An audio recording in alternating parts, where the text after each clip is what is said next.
What up? What up? What up? How's it going, people?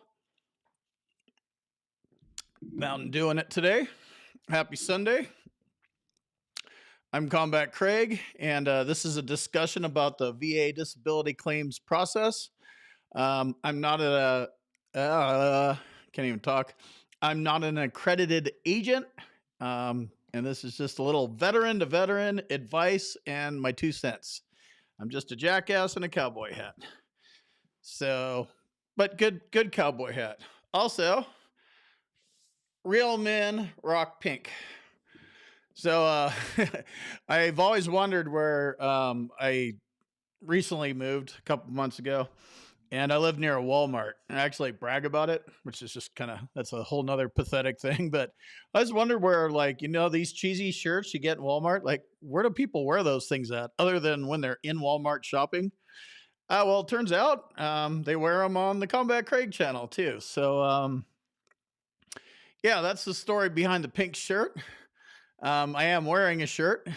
I was topless in my last live chat for the last 10 minutes. I saw the dive off, so I won't be doing that again. That was kind of funny. Um, I'm going to, someone set up a Discord channel for us. There's a link pinned in the live chat, and it'll be in the comments. Discord's easier to chat with. YouTube comments suck.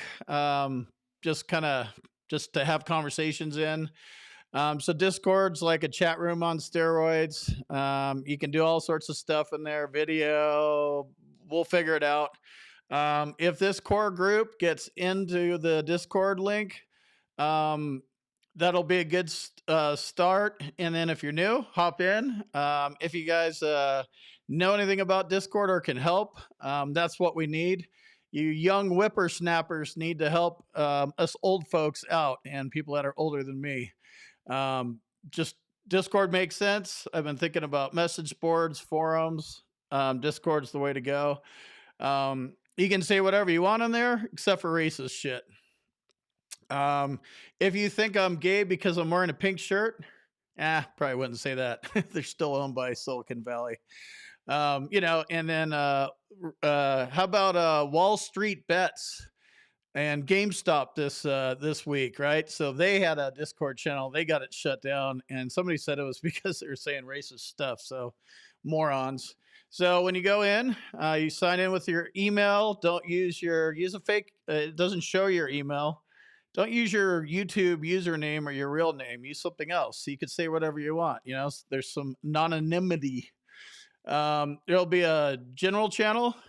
Just say hi to start off with if you don't know your way around Discord, and we'll try to help you. We being not me. I'm gonna, somebody else provided the forum. Actually, I don't even own it or run it, so you guys can see whatever the hell you want in there.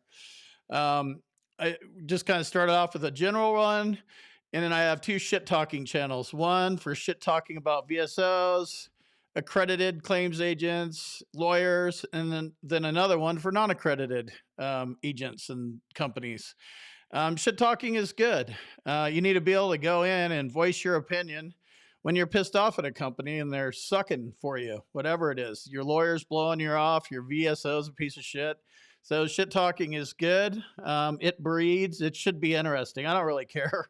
Say whatever the hell you want in there. I want it to just be wide open, except for the racist stuff. And, say what's on your mind.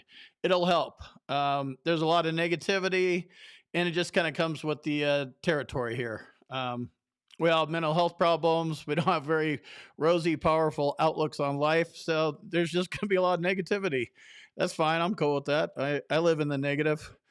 And then since I don't own the Discord channel, if you think I'm a piece of shit scammer and a sellout because I'm running ads on YouTube and I have little dumb membership programs, go lay me away in there. I don't really give a shit. That's the whole point, talk shit about anybody. I also have a Facebook page. I'll put that link in the comments as well. I have a feeling I'll be streaming over there, probably streaming to both places at once. So might as well grow that audience. And if you are still on Facebook, I'd appreciate a like or a follow or a DM or whatever the hell they do in Facebook world, even worse than YouTube.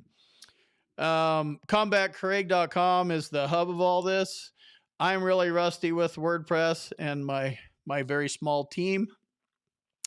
So we're still working on it. We're a good month out, but there's like some videos up there and stuff. But yeah, WordPress and I can't even remember. I haven't even touched a WordPress blog in well over 5 years, so I'm clueless. So that's the little update stuff. Let's hop into it. So before you file a claim, you need to understand what your disability is, how it affects you, and how the VA rates it. So that's not just a gimmick kind of thing, right? Like you need to understand what you're doing. Like going to a VSO and hey, let's go throw a bunch of shit up against the wall. That's you being a fucking idiot. That's clueless. That's not, you don't know anything. You have no idea what you just did. So don't do that. Know what your disability is. You know, I have little doctor's charts over here. Like if it's like, so you get some diagnosis of some like, oh, the ulnar nerve, EMG test. Oh, because it's part of my, like I've tracked my neck surgery down to here, down around the ulnar nerve wraps around the elbow. I also busted it.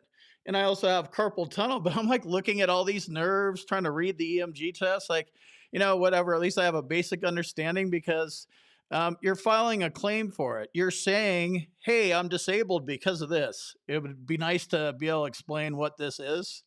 I didn't do that a lot of times. You may be about ready to do that. Don't do it. It's a loser way to go about the VA claims process. You're going to need to be able to talk about it. You're going to a CNP exam. So you might as well learn, you know, what's going on, where your pain is, what your pain scale is, how it affects your mood, how it affects your marriage, how it affects your work. You need to be able to talk about all that stuff. So that's anything from debilitating migraines to military sexual trauma. However uncomfortable your disability is, you need to be able to talk about it and understand it as well as you can. At least put some effort into it. In most cases, not all, it's best to get a diagnosis, Nexus, and a DBQ documenting the severity of your symptoms so you could submit the DBQ and the Nexus and the diagnosis with your VA claim. So you have your story, your personal statement, maybe a buddy letter. You're saying you have a disability because you filed a claim.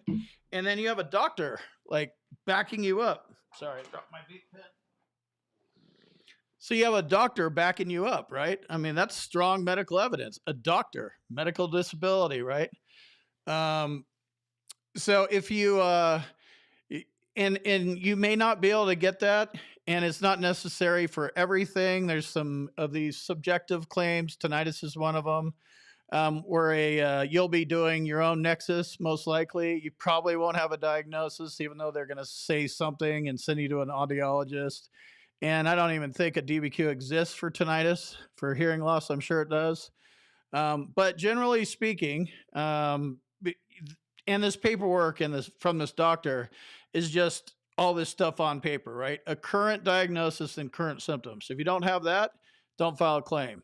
You need a Nexus link to your active duty service, direct service connection or secondary service connection. If you don't have that, you're just going to lose and get not service connected. You're wasting your time. And then the DBQ documents the severity of your symptoms. That will get filled out at your CNP exam. It would be nice if you had one submitted with your claim. So maybe the guy will look at it or something. So we'll go through the VA website here, but it's basically, you know, figure out what you're doing, what kind of medical evidence you have, how strong it is. Can I, you know, get your intent to file in and preserve your effective date. Give yourself some time. This isn't a race. You don't want to race and do this wrong. You're not going to get paid any faster if you file it quickly. You're just going to frustrate yourself and not get paid. So the steps are you file a claim, VA receives it, under review, gathering of evidence, review of evidence, preparation for decision, pending decision approval, preparation for notification, and decision notification sent. And that would be the decision letter. And all those other steps, there's two letters that you, and I'll go through this, but step one is they got your claim. If you did it on e-benefits, you'll see that, but they'll also send you a letter. That's letter number one. They'll most likely get a hold of you for your CNP exam. They'll probably send you a letter too, or FedEx you some stuff. So keep an eye out for that. But the next important thing is the decision letter. So it's we got your claim and we ruled on it. Everything else in the middle of that for 2 months, 2 days, 5 years, however long it takes, really doesn't matter. So screen share mode. Let's see how the boy's doing. Oh, that got a lot of pink going. It's kind of funny. If you like this kind of content, hit that subscribe button, hit the thumbs up on the live chat. Appreciate all your support. And I don't even know where there's the comments way over here. Okay. All right, I see you guys. How many people we got on? 109 people and 39 thumbs up. More thumbs up, folks. Screen share mode. Let me close this. All right, so learn it. This is like the VA's website, like they're telling you. Learn about the VA claim process and what happens after you file your claim. Find out how long it takes on average to process a VA disability claim. Like their first words on this big ass text is learn about the VA claims process. They should make that bold. Learn. They tell you right here, learn, or we're gonna just lay you away. So how long does it take to make it to get a decision? They're saying it's 154 days. Before last year hit, it was I think it was like 89 or 92 or something. So it's definitely taking longer. But if you're old like me, you remember when it took 18 months, 2 years to do this stuff. So it's still not bad.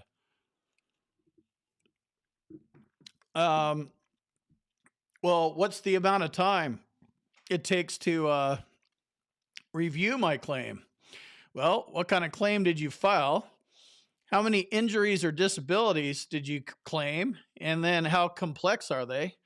How long does it take the VA to collect the evidence needed to decide it? So the type of claim you filed, there are claims that are more straightforward than others. TBI, for instance, has straightforward elements to it, but it's a more complicated claim than, say, a tinnitus claim, right? How many injuries? Did you file 15 things? You might have a mixture of, complex and easy things in there. That'll slow it down. And the evidence. If you do what I just said and you get a DBQ diagnosis and Nexus before you file it, there's less evidence, and you file a fully developed claim and you go in anything that's related to active duty service, you get in there and get those PDFs and submit them with your claim and any supporting stuff from the VA and your own private stuff.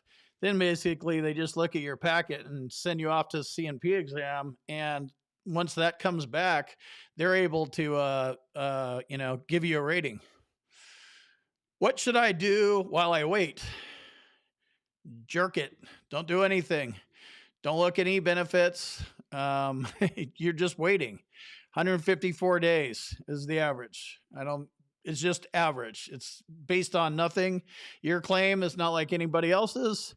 And you can't compare yourself to anybody else's. So expect 154 days or longer or shorter. So what happens after I file it?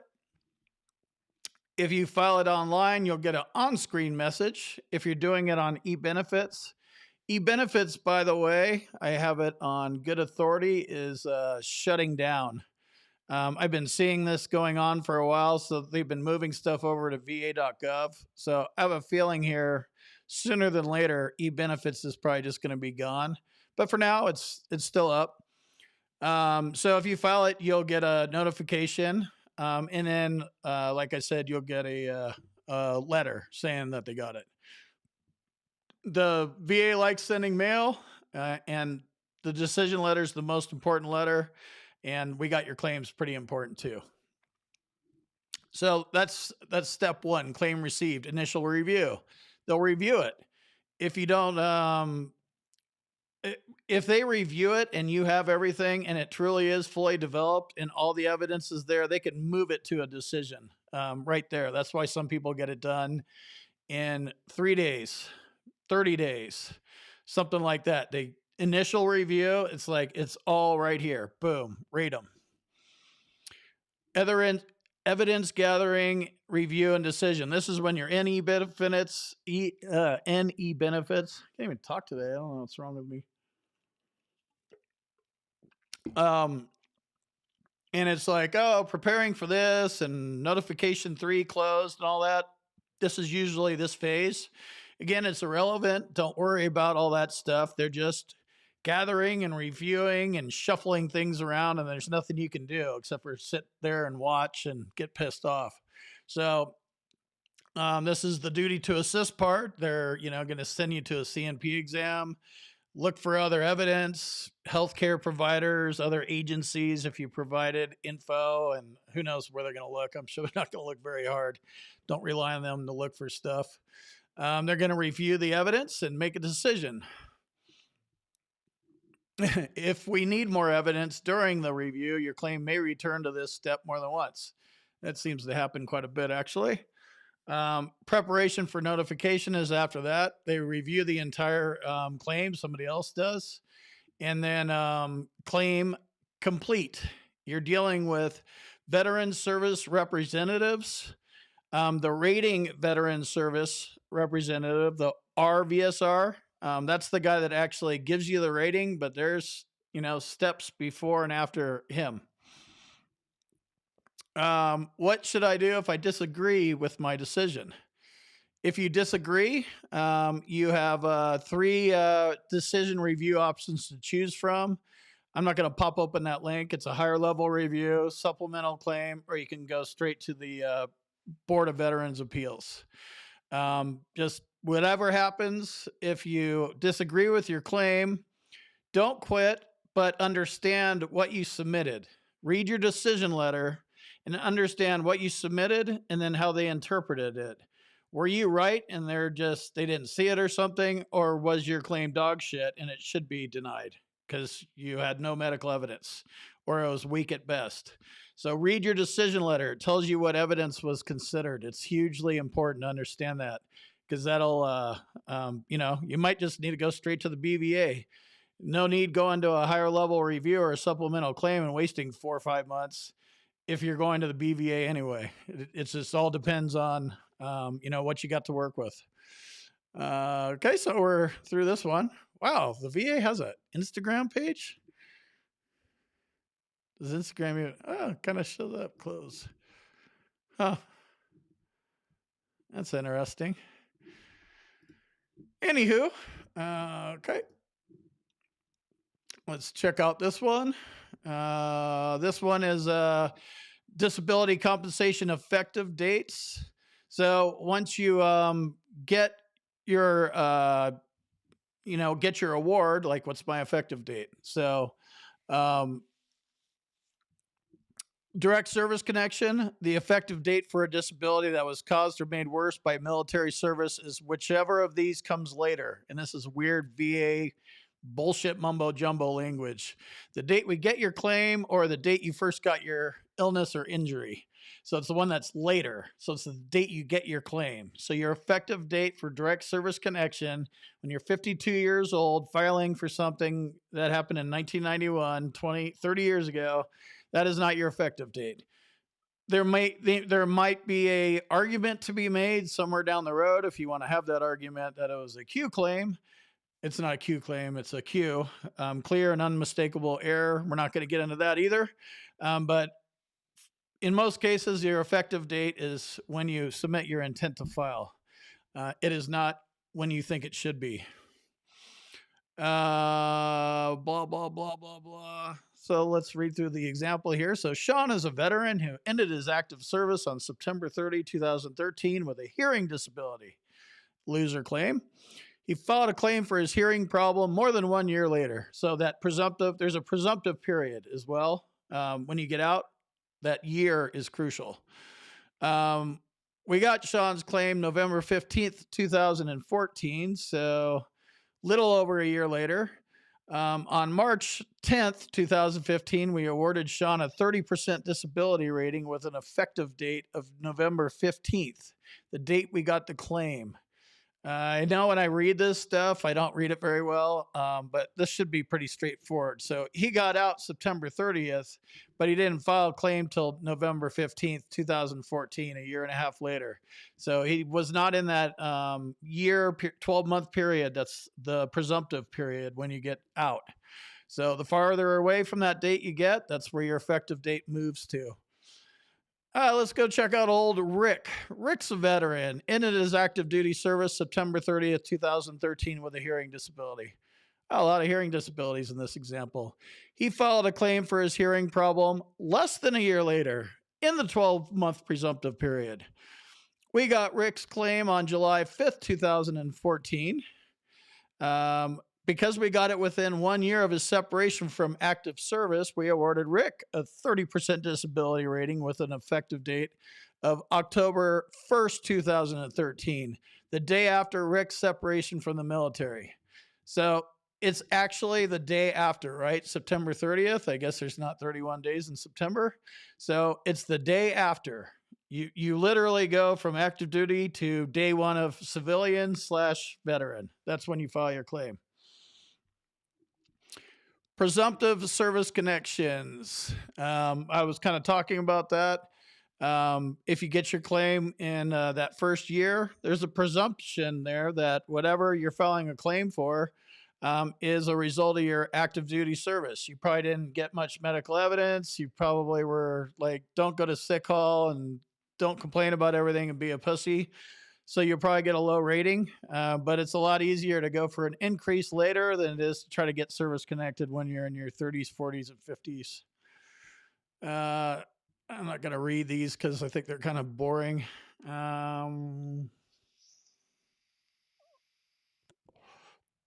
Nope. Okay. Let's see what this one has. What to expect after you get a disability rating. If you got a decision notice, that means that you got a disability rating. So you'll want to find out what benefits are associated with it. It would be nice if they tell you kind of what it is. You know, if you're 50, you get health care, but they don't tell you, especially at 100 or 100% permanent in total, all the things that you get. It would be nice. Like, hey, you live in Idaho. You should shoot down to this local office to go get your permanent disabled for the rest of your life ID card. Go down to this DMV and bring this with you, your decision letter, and then you can get your plates. And then go over to the other part of the DMV and get your license and get your veterans thing. And you get some deductions there. And then head on over to the the assessor's office, and bring your 100% disabled paperwork over there. Make sure your homestead exemption is in, and you will get your tax deduction there, and paperwork to send back to your mortgage guy, and on and on and on. So you're going to have to dig through all that stuff. It's different in every state. It would be nice if it was more standardized. When are you going to get your first payment? When you get your new rating, you'll get your first payment within 15 days. You'll probably see the direct deposit for the back pay first, but you might have to wait another month to get that first full payment. If it takes longer than a month, then I would start lighting them up at 800-827-1000. But it's not going to happen the next day. It's around the first of the next month. So if you got your rating on the 19th, it'll be on the next month. What if I disagree? We talked about that a little bit. So this is what I'm talking about. How do I get other benefits? Like, this is it. Oh, you could get health care. Like, here's a sentence. for life insurance, for education. Like there's so many things underneath all these layers, and there's so much more that they don't put in here. You know, dental care is a total pain in the ass. That was one of the ones that I wanted with 100%. You know, how exactly do you do it? Where do you go? Do I have to go to the VA that's 3 hours away? All that kind of stuff. So I think I'm kind of done reading stuff that you guys can already read. So let's hop over to full screen mode. Check out some comments here. Whoa. I made those really big. All right, I'll go up to the top. ATX Patriot. What's up, man? How's it going? Double Dog.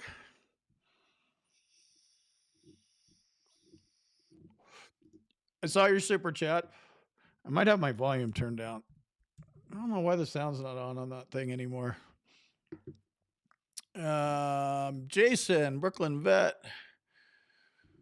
What's up, Ryan? Yeah, Mountain Dew. Where in the hell was this video when yeah, exactly. Where in the hell was this video when I got out in 1991? Yeah, a lot easier now. Just whatever. I know when I'm just literally reading words that you can read probably better than me. You could probably pronunciate them better than me, but my little 2 cents, I just remember stuff when I'm looking at this stuff. That's why I do it. And I cover the same topics over and over and over again because there's a lot of times when I say different things. I don't switch it up, but I say different things. I explain things differently because I'm all over the board. And hopefully you're watching on one of those times that I said something that makes sense. Going down to the comments. Yeah, so if you're at USAA or Navy Federal Credit Union, I believe it's 2 days sooner. I don't even know if I got paid through USAA. I don't know. I think we get paid tomorrow, right? Yeah. So I don't know if I got it, but it typically goes in a little faster if you have USAA or Navy Federal. There's probably a couple other big monster ones. Yeah, that was a cartoon combat, Craig, from when I was 40 pounds lighter. So thanks, Dick. Yep, no White Claws. Yeah, I don't know about On Fire. Yeah, I do a lot of research. I spend a lot of time on this stuff, definitely. Try to make it a educational environment. And I'm always aware that time for whoops, I don't want to go with Mountain Dew number 2 too quick. I'm aware that people are constantly rolling in that are brand new that don't have a clue about any of this stuff. So I try to keep it intermediate to beginning. And it's not like I'm some kind of teacher. I'm just like you. I'm not accredited, licensed, whatever. I've just been paying attention and I literally learn something new about this stuff every day. And then I'm writing notes and like, how do I make a video out of this? It's just kind of where my head's at. So it forces me to understand things more. We are missing thumbs up. How many we got? 143 people watching, 75 thumbs up. Nope. Just he's new. Wilkie's out. So we'll find out. He's at the highest level. The corruption and the bullshit is just rooted in every single VA regional office. Who knows what the guy at the top actually gets done. But whatever. Bashing him before he gets into office, which I did a video doing that. It doesn't really, it's probably not going to change much. We'll see. Yeah. No pants. Pants on the ground. Pants on the ground. What you gonna do when my pants are on the ground live? Wearing a pink shirt. I went over the get denied stuff. That's where you have your appeal options. Discord has chat. You can call through it, and you could do video too. For right now, I hate doing this, drag you from one platform to another. Everybody's finally, especially the guys that are not very computer literate, are finally like, oh, cool. There's the super chat thing that this asshole keeps talking about. So I'm just going to do that I'm going to post stuff in there, and it's going to be an experiment. I want to do it with the core group of 30 or 40. Anybody's welcome, but I'd like to get some people in there and see if we can actually make a forum like this work. And I really want it to be no holds barred. Don't use your name. Don't use your real email address. Go in there and say what's on your mind, and anonymize yourself. Like, I'm not looking because it's not mine, but the guy that owns it, he's not looking either. Go in and be yourself. YouTube is a lot more regulated, and there's a lot of stuff I can't say on YouTube and I don't say. We'll find out. I know what its value is, but we'll find out what its value is for you once we get in there and start going. And it is not like a done process, it's a work in progress. So this is something to keep us going. Instead of emailing me, put your questions in there. And it's easier. I say ask questions in the comments and continue to do that. I would copy and paste it, slap it into YouTube comments, and then go throw it into Discord. It's just easier. It's a more chat kind of thing. YouTube comments suck for dialogue. Like, Facebook's pretty good about that stuff. YouTube's the worst. So let's see if it works. Yeah, it could kind of be like I'm sure we could I'm sure I could stream Ecamm Live into there. Again, I'm just kind of sticking with YouTube. What's up, Gary? What's up, Major Mark? What up? Gun guy, what's going on? Hello. Okay, these are probably all the stuff that was happening at the very beginning. Real men rock out with their cocks out while they're wearing pink. Exactly. How long does a deferred claim stay open? Is there a time limit on that? Unknown and unknown. It's deferred. You didn't prove it, so it's stuck. If you would have, I guarantee you, whatever's deferred, I bet you probably didn't provide a diagnosis, a DBQ, and a Nexus for it. Because if you did, it wouldn't be deferred. I'm just guessing, but I think that's probably what happened. I actually don't know. It could be like 250 years. There might be a time limit. I don't even know. I'll find out, though. 81152, Air Force cop. Were you security or law enforcement? I was law enforcement.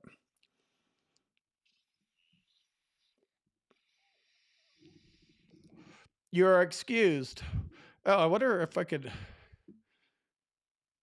I'll try to do a screen share on the Discord. Yeah, it's going to be a little rough going. If you know Discord, please help. Let's see. Okay, so there is no time limit on deferred, as long as it takes. Yikes. It can take pretty long. What's up, retired corpsman? Just another jarhead. William Bauer is a new member. Thanks, man. Thanks, Karen. You should take a screenshot of this, and then you could make this your avatar, because K is pretty boring. And I'm an avatar, kind of Nazi police kind of guy. But I appreciate the compliment. This is true.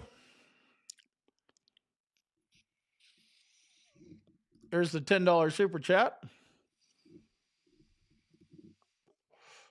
Your avatar matches my shirt, kind of, Rick. So I'm going to let you slide with no avatar. But I'm glad you appreciate the help. Yeah, I should give Clyde a minty. You want a minty? Clydesy, you want minty? Let's go have a minty.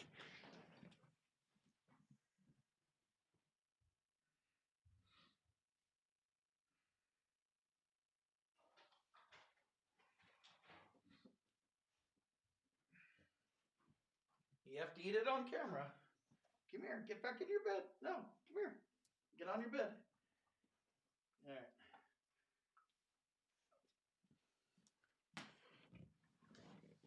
right. I guess he's not going to be cute and eat it on camera. What's up, Laura? Tom? Reach out to me in Discord and or combatcraig@protonmail.com. I'm trying to force myself to use Discord. Yeah, definitely. Just, there's a lot of bots and things like that that can be used that I don't know about because I literally don't know anything about Discord. I just know we could use help, and there's probably, hey, we should put this in there and this in there, and that, frequently asked questions and stuff. Good evening.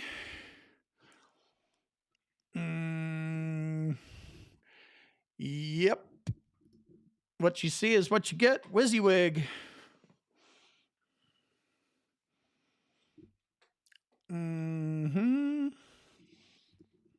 Wow. I think this stuff all was happening before I even started talking. All right. 16 disabilities. Wow.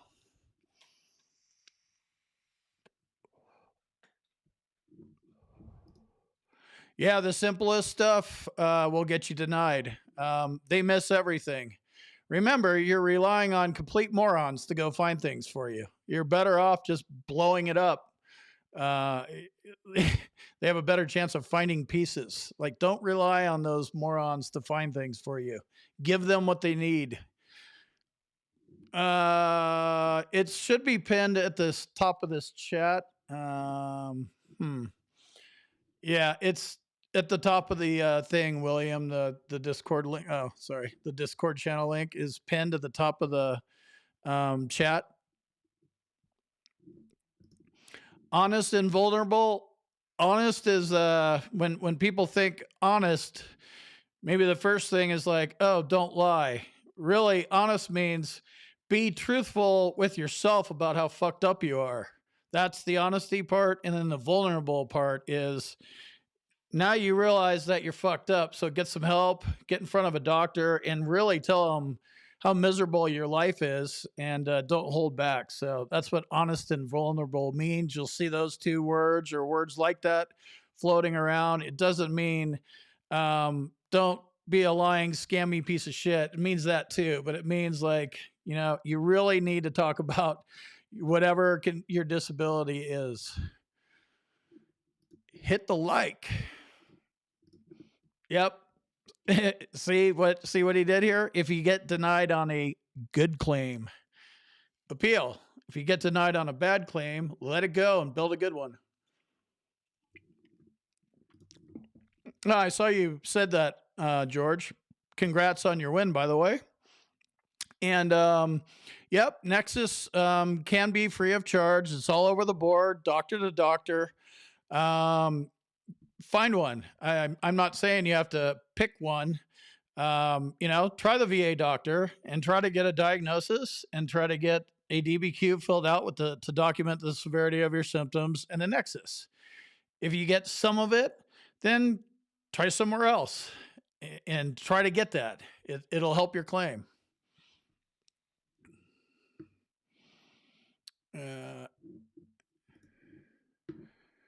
Yeah, you have plenty of time to study your DBQs. Yeah, you're in a CNP exam for 10 minutes. Don't dilly-dally around in there. Go in there and know what to talk about and just start talking. Hey, how's it going? My day's shitty. Don't thank me for my service. Here's the deal with my ulnar nerve. Like, control the narrative and just start talking about your problems and just go in there and, don't be rude, but dump on the guy or girl and like, here's the deal. Like, I don't want to, waste anybody's time here. You got a job to do. I got a job to do.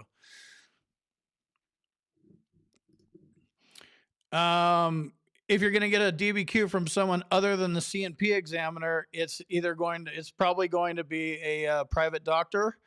I'm sure they've done them at the VA, the Veterans Health Administration, the other enemy. But they usually say, yeah, we don't do that. It's a conflict of interest, but they do it from time to time. So any doctor, DBQ has to be filled out by, well, sorry, not doctor, the right medical professional. So I don't know all the definitions, but like basically like a nurse practitioner for most cases, a doctor, a physician's assistants. They can do it. And then how would you go about getting it? You just get it. You get it and it's on a PDF and you upload it when you file your claim. And once you have your claim and you're building it, it's like, what are the supporting documents? Like, you should be uploading supporting documents. If you're not doing that, you're relying on them to find stuff. Scary. Don't do that. So you upload it, and then are you ready to submit? Yes. Boom. And then you wait for your CNP exam. Yeah, it's up at the top of the chat. All right, cool. I'm not in, I wonder which, if I share my screen, I'll be on my second monitor. So I can't see the chat in Ecamm Live. Intent to file. Yep, get that in too. Can you ask for a list of all the evidence that I filed? I can tell you. I'm not going to sit here and go over it all here. Ask a comment or ask it in Discord. And more importantly, it doesn't matter what I did. What are you doing and what are you trying to do? What have you learned so far? And where are you unclear? That's probably the answer, the question that you should ask. But yeah, I'd be more than happy to, tons of it. Lots of diagnosis, DBQs, and Nexus letters. Yep, and there's doctors all over the internet. Yep. What's up, Raymond? I haven't talked to you in a while, man.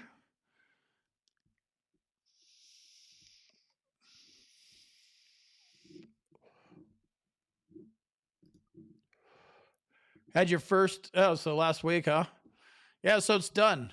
Your CNP exam isn't like any other CNP exam you've had in the past. And it's not going to be like mine, but it's over with. Now it's on. Hopefully you don't have more CNP exams. Now it's on to rating. So you're done with it. It's not something you can get around. It's not something you can ignore. It's coming. You got to deal with it.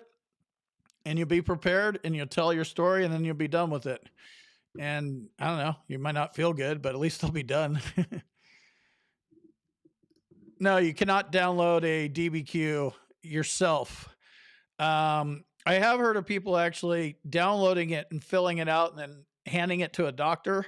But you cannot, you are not credible. You're not a doctor. You're a layman moron veteran. Even if you're a layman moron veteran that's a PhD, that would probably be a conflict. So you need a doctor needs to fill it out. And think about it, like, hey, I'm a moron, with migraines, and I just marked everything down. Can you just put your John Hancock on there? They usually want to check all the boxes. You got a Nexus from Prestige Worldwide from Leah. Yep. She knows her shit. Smart cookie. What up, CSM? Educate yourselves on the VA claims process. Educate yourselves on the VA claims process. When you think you know it, educate yourself some more. Quit watching dumb shit on Netflix and football and get into this 100% and spend 4 months and understand what you're doing. And that's what you should be spending all your spare time on. And if you have lots of spare time, then you're going to learn that much more. If you're got 8 hours a day dedicated to this, it's worth it. 100% P&T is no joke, folks. 31.46 and 47 cents, I think. Tax free till the day I drop dead in my pink shirt. I live off of that money, so it's a big difference in my life. You were denied service connection for your wrist pain. Nothing in service treatment records. So you did direct service connection probably. So nothing in service treatment records. Will a doctor Nexus letter make it service connected, or that not enough? They're going to give an opinion. The VA is the one that makes the decision about that. But if you have nothing in your service treatment records, I would rethink that claim altogether. If you have no evidence of something happening, it just makes it harder to prove. It makes the nexus harder to prove. Have a doctor or a medical professional get your claims file and have them go roaming through all your service treatment records. There's shitloads of stuff in there. They'll find all sorts of stuff, Motrin, doctor scribbles that you don't even remember, stuff you strained and pulled, and foot complaints and shin splints. Like, go after something that's in your service treatment records for a direct service connection. Secondary, it works differently. What up, David?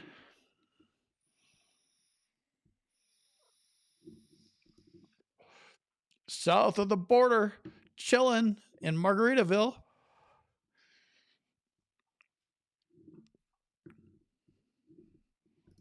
And while I'm talking, you're actually getting somebody that's an actual raider. This is what he does for a living. So it's funny when I say something and then I see him give like the real answer.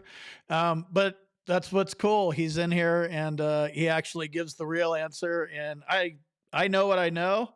I changed my story a lot. My memory sucks, and I say what's on my mind. So I don't change it, but I'm not an expert. I don't do this for a living.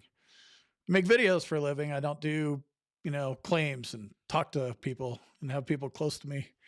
So you have a CNP exam on 2 February.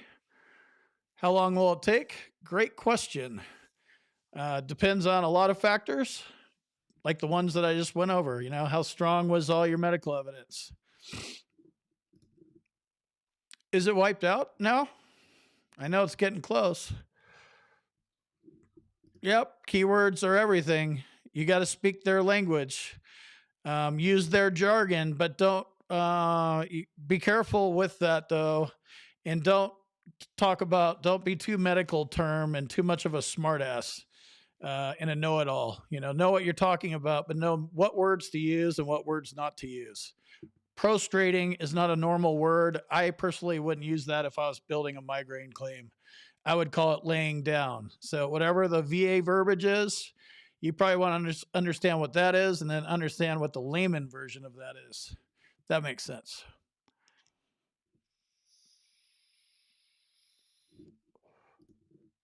Yeah, you didn't prove it. You could have GERD all day long, but you didn't prove it. Something is wrong. Your nexus is probably what's wrong. You probably have a diagnosis. You probably have symptoms. I'm thinking it was your nexus. Those are my thoughts.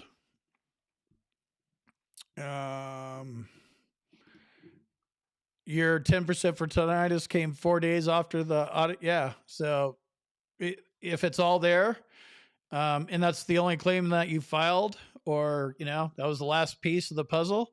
The ratings can come quick after the CNP exam. Usually, just kind of seeing this like 30-day thing, but this is my own little Combat Craig average. So I don't like saying that because then you guys are going to be like, hey, Dick, it's been 30 days. So that's why I say I don't know, because I have no clue. You have no clue. The VA has no clue. And when you call them, they'll say you have no clue.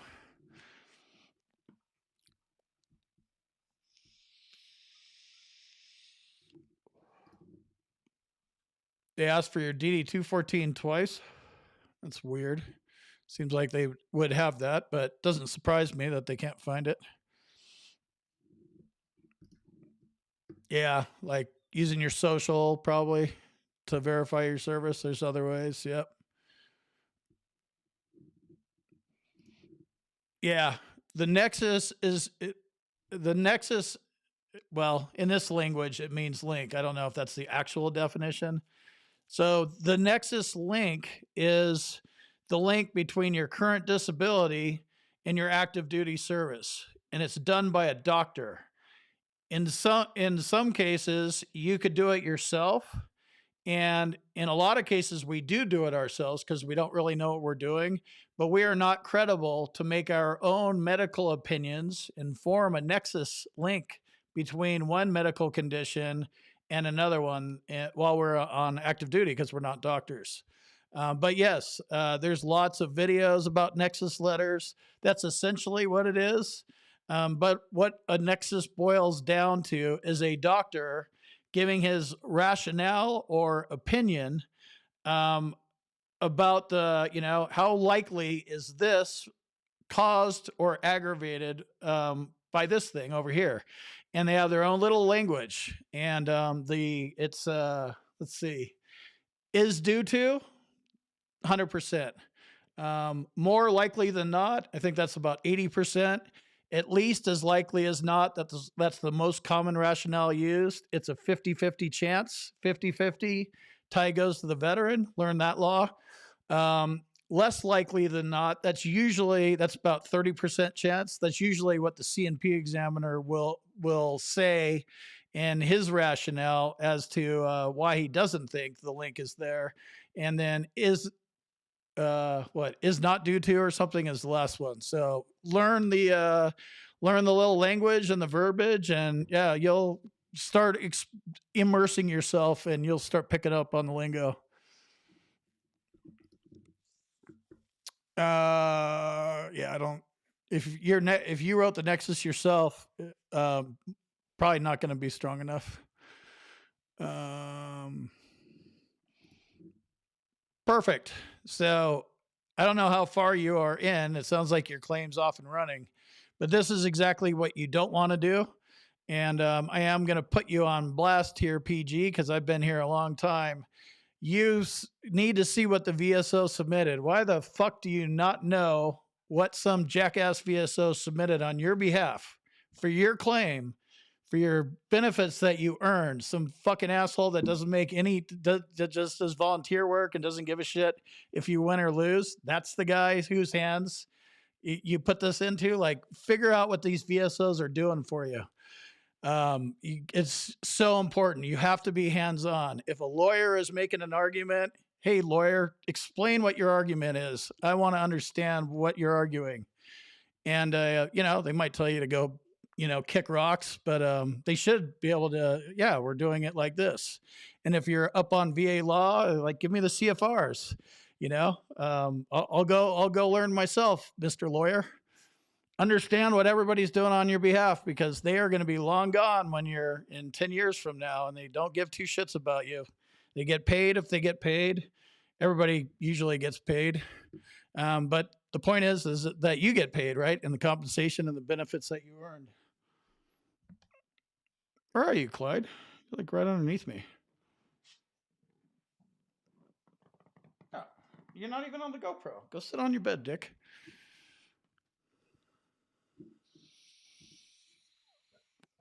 Yep, your VSO has access to VBMS, Veterans Benefits Management System. VSOs, Veteran Service Officers, accredited claims agents, and accredited lawyers all have access to VBMS, and they can tell you exactly what's in there. They're not going to read off 5,000 pages or print them all off for you, but they can look at stuff. And depending on how helpful they are, that's a different story. What's up, Jerry? You need an avatar, but yours kind of matches my pink shirt, so I'll let you slide.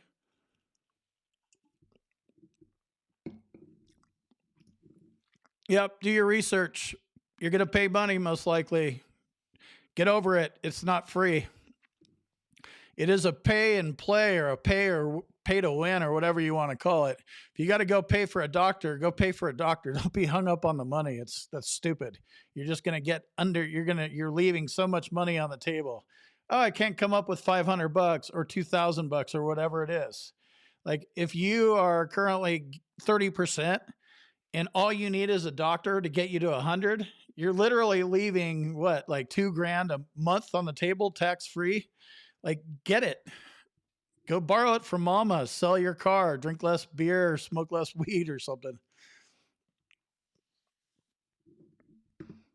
Yeah, Nexus is huge on secondaries. If your Nexus is not super tight, you're going to have problems with secondaries.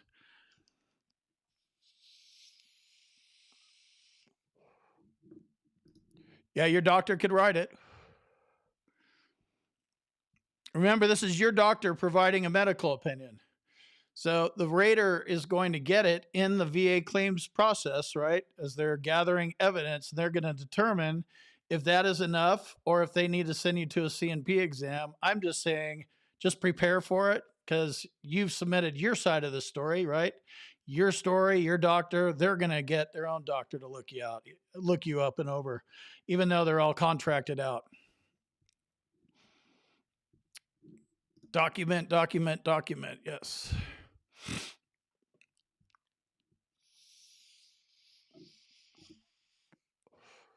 I'm not even sure what allergic rhinitis is. I just know how to pronounce it. But nothing is easily connected to anything. So I would say no. But I don't know. I know they're associated, but I don't have an opinion on it other than nothing's easy. So it's definitely not easily connected. If you get a doctor to connect it, it depends on what the CNP examiner thinks and what the VA rater thinks and what the law is.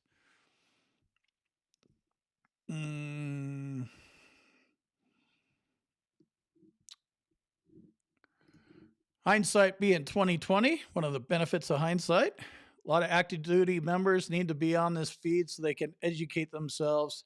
I mean, wouldn't it be awesome if you're on active duty and you started watching me? And there's people, there's quite a few active duty people, and it's like, oh shit, I should be in whatever that is, the TAPS thing. They got a couple programs, and it's like, well, what do I say to the doctors? Is like, dude, you're in the military, like get every exam you possibly can and get as much documentation as possible. And then when you're in that 12-month presumptive period, fire 1,500 claims at them. If you have medical evidence to support it, you'll get them service connected. You're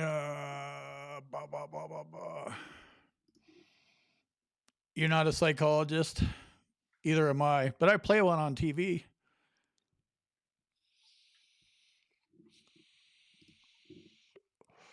You had 100% before your jaw was broken? Is that like a TMJ claim, Ryan? Super chat from Devil Dog. Yeah, I'm running about 20 minutes behind. It's all good. I know I do this a lot. What's up, Mark with no avatar? What's up, John from Long Island and other John? Generally speaking, I lean towards yes. But they're not going to tell you that, and you don't actually know that. They're definitely not in a rush. But then I guess an argument could be made that they have an argument to make, so they don't want to rush it and screw it up. You can only get a lawyer when you're in the appeals process. It's not a quick process anyway. I probably am a little harder on lawyers than I need to be. I mean, if you're going to the BVA direct docket, 95,000 veterans in front of you, it's probably going to take a year and a half or something anyway, 2 years. So I don't think they drag it out an extra 3. But you're in a process when you're dealing with a lawyer because you're appealing it.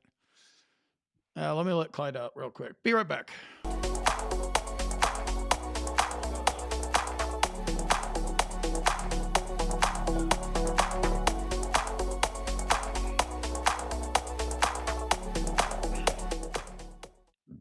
He's Clyde's scooting around and dragging his butt, and he's like, I want dinner. It's 5:00. He's funny.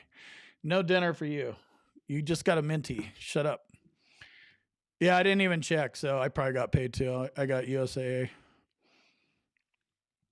Got paid yesterday. Yeah, probably did.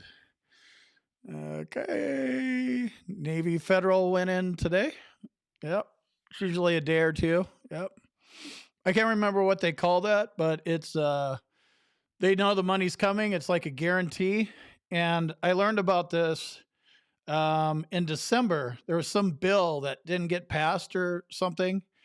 Like how they're dicking around, like approving these things. So that one you got paid on the first. So what USAA does, they know you're going to get paid because they know the government's good for it. So they'll drop the money in a day or two in advance.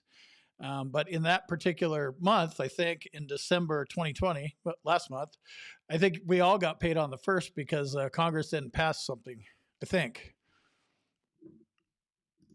went overnight on Friday. Saw another super chat pop up. This really sucks that I don't have that sound effect turned on. Let's see. Year ago, you were clueless at 20, and now you're at you know more in 70. Got to start somewhere. We all start off clueless. More people are getting a clue before they get out, but you know, whatever. It's not a race, other than for you to educate yourself.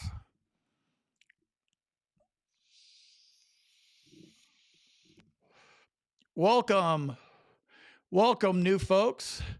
Um, Figure out where to start off, and you know, like Nexus or different types of service connection, and learn, and then ask questions based on what you know.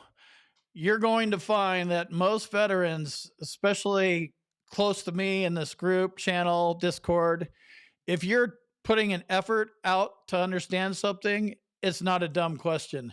If you just want me to do it for you because you're lazy, I have no respect for that, because I'm doing the work here and I'm learning this stuff, and I'm not smart. I just sit here and learn it. A lot of this stuff takes 5 hours to learn a 5-minute concept that a lawyer would pick up immediately. But I sit here and struggle and I learn it. So if you're putting that kind of effort in, you're going to get that kind of effort back. But yeah, start anywhere. Start with your disabilities. There's a lot of starting places. I'm actually going to come up with a little what to do course here, I think. Oh, Wells Fargo does that too, huh? That's trippy. 5 days ago. Wow. Not sure on that, Carlos. The BDD program is one of those benefits at discharge or something like that. Depends on how well you proved it. I don't know how long it takes. Probably less than a year would be my guess. Let's see. Yeah, you will not receive a rating while you're out, because ratings for veterans disability are for veterans. If you're on active duty, you're not a veteran.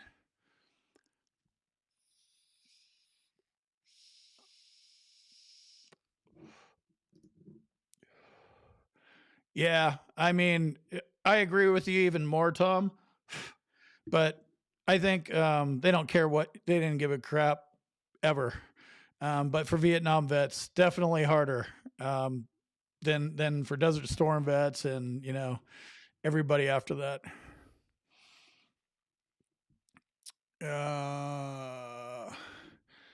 Static disability means that your disability is rated. So it has to be, it'll be rated. It'll be on your rating code sheet.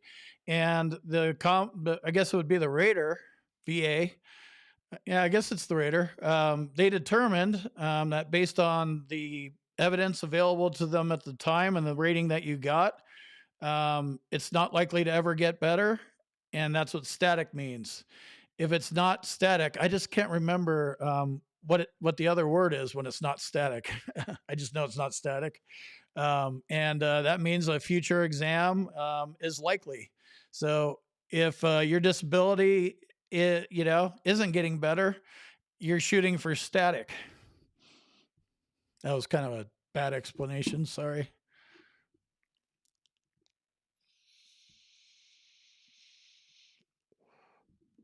Uh, don't see the Discord channel. Let me see if I can find it.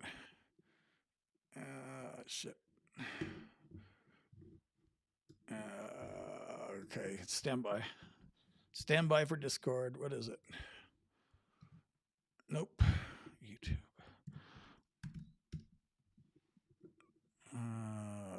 There it is.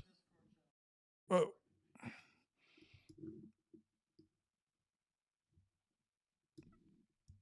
Here is the link again.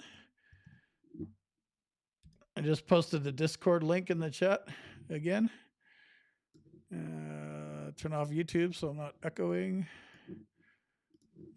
Live streaming and running multiple apps is not a good idea. I'm getting better at it, but it's confusing because it's like you only have everybody watching you. And in this particular case, where the hell is my window at? 173 people watching, 116. So no pressure. All right. Let's see. I don't know where I was at. Okay, there's Tom. Okay, going down. When I paste something, the comments scroll, and I know I'm 20 minutes behind, but whatever. We're not in a hurry here. So hopefully you see the Discord channel. Oh, you see it? Okay, perfect. What's up, man? How's it going? Good. Glad to hear that it was easy. It's easy signing up. You just put in a username and password and then come in, and it's going to be a bit of a clusterfuck at the beginning. But I'm trying to get some smart people to help make it make sense. I know there's some flow to it. I am no Discord expert for sure. Yeah, I fed Clyde too many minties every time I got a super chat. And yeah, he got sick the next day, so I stopped doing that. Actually, I'm moving more these days. So I agree, but I'm moving about as much as Clyde is. Hello, King. What's up, Mark?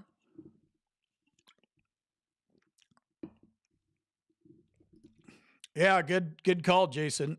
Little bit heavy on the paperwork, but this is a instance where, you know, hey, I did this, and just in case you lost what I did, here's a note telling you what I did. You know, when you're mailing them stuff, do certified mail. When you're faxing them stuff, do the return receipt stuff. Get copies, because they just lose stuff. I don't know how they lose digital files, but they do.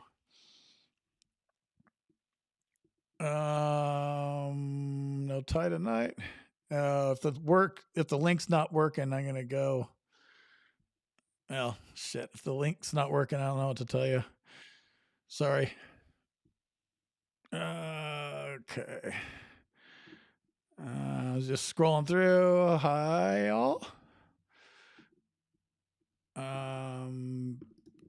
Anybody got an idea how long it'll take to get an exam after the initial call? What's the initial call? Oh, you mean so when QTC calls you up and they give you that initial call? I think that's what you're saying. Usually it's pending.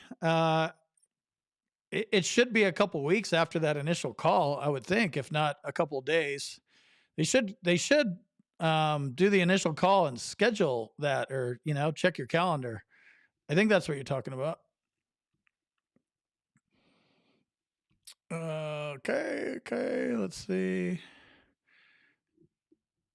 Yeah, I was topless and pretty hammered.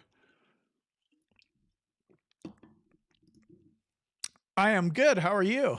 I am in the bunker.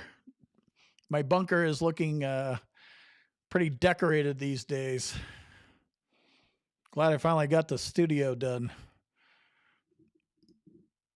Nope. Nobody goes to your CNP. That's for you to do. They might let your wife in. Bring her, or your husband, or whatever the deal is. But you got to go in and nail this. If they don't let your significant other in, you got to go do it. So be prepared and go do it. Your PTSD is going to have to go on hold while you prepare for your CNP exam. What's up, Rick? You get any snow down in Salt Lake? It's pretty mellow here. It was like 45 degrees here. I can't believe it's like an October day. It depends. If you're going into the appeals process, it's worth considering and interviewing attorneys. I would check out Hill and Ponton is a good one to check out. Talk to them. You know, you got denied. So obviously you didn't do a very good job of proving your claim on your own. That's what attorneys do. Is they're wordsmiths and they know how to argue and use words and all that kind of stuff. So it pays to talk with an attorney for sure.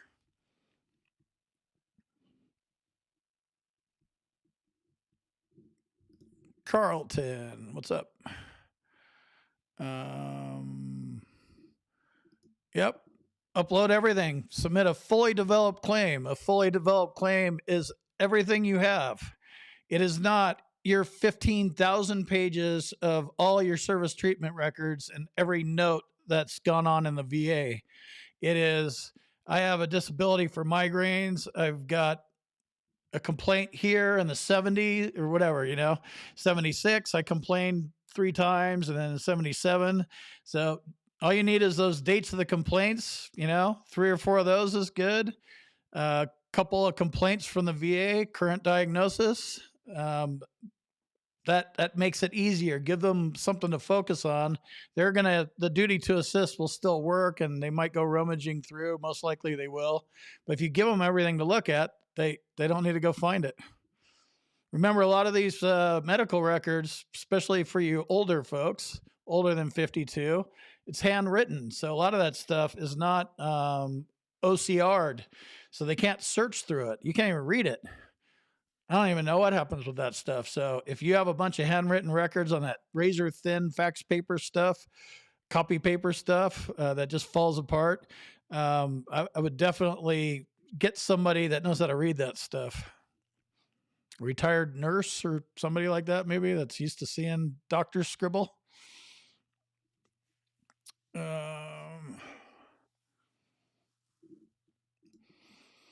So you were deferred for 2 conditions because you didn't prove it, but you didn't apply for radiculopathy, but you were given 20% times 2 by the rater because that is the duty to assist. That's the way it's supposed to work. You file a claim, and when they're reviewing the evidence, if they find other things and they can see it, they'll give it to you. That's what happened to me. I got an extra 60% for chronic fatigue syndrome. I never even filed a claim for it. So that's when it works, for sure. And as far as your deferral goes, like, who knows how long it's going to take, but it'll get done eventually. But cool, 20% times 2. That's a huge win. Too bad 20 plus 20 probably equals about 20. But, you got 20.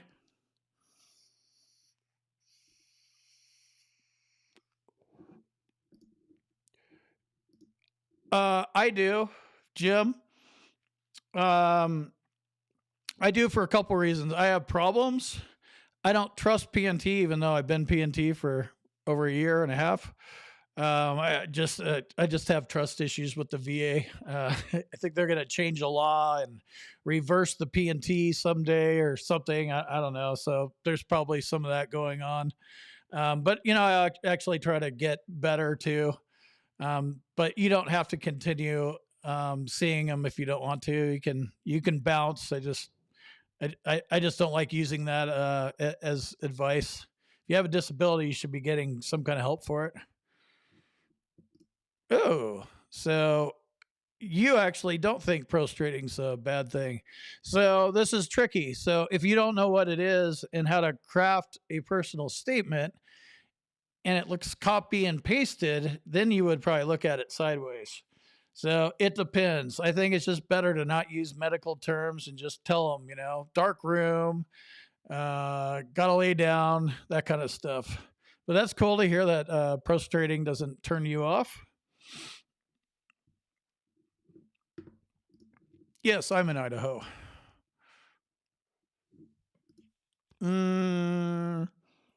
Does Wounded Warriors Project, they help with claims, right? So they're a huge organization. What do they have? 150,000 VSOs or 15?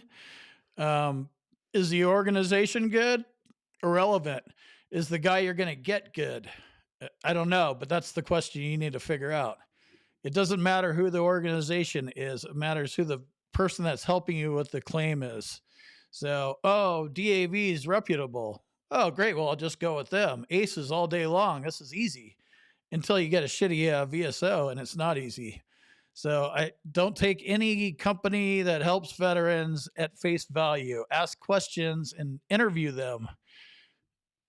And if you don't like them, you'll sign a power of attorney and they'll look at your stuff and they can't explain anything to you. Go find another one, switch your power of attorney over to a new VSO and tell that dude to kick rocks because he's a dumb shit and he didn't answer your questions. It's better to do that up front because your VSO is actually working for you. You're going up against the VA. Your guy or your girl better be on your side. Yeah, and I hear you, Jim. For me, again, I kind of explain why I go talk to them, but I quit fighting them, and I kind of, I don't want to say fuck with them, but I kind of do. I know what I'm doing, and I really just tell them, I just brain dump stuff on them, and I tell them all sorts of fucked up shit that's going on, and yeah, I leave their heads are scratching a lot, but you get a good guy that's used to talking to you. I got a new guy.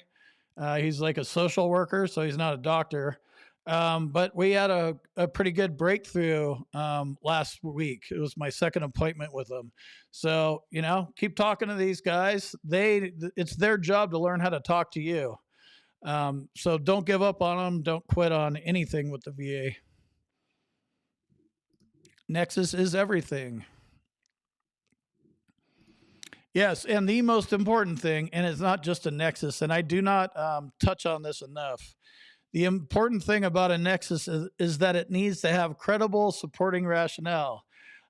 Yes, it's related to service or a service connected disability isn't enough. You need to explain why you think it's related.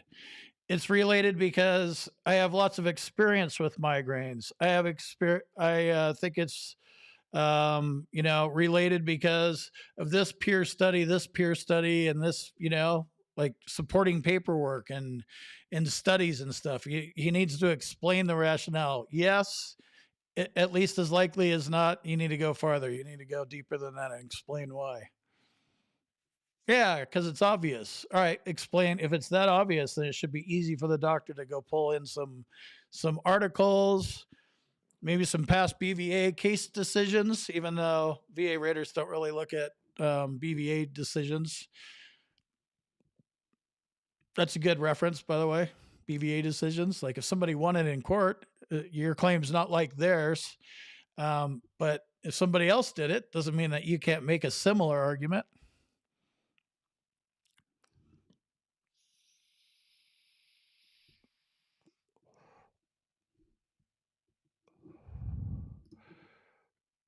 SMCS, 100% PNT.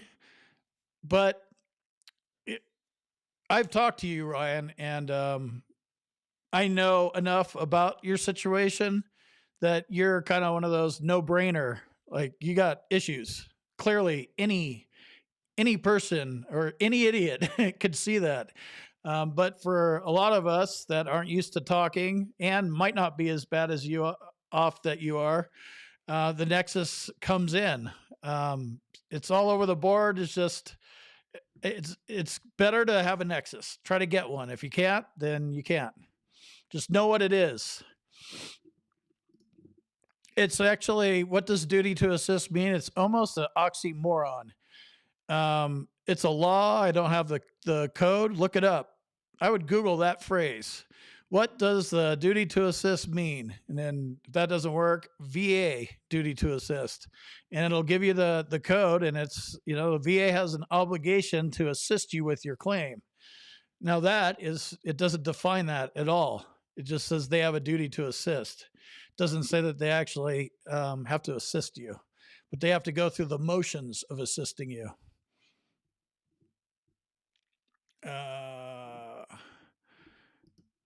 I'd get your C file once a year if you're engaged with the VBA, Veterans Benefits Administration.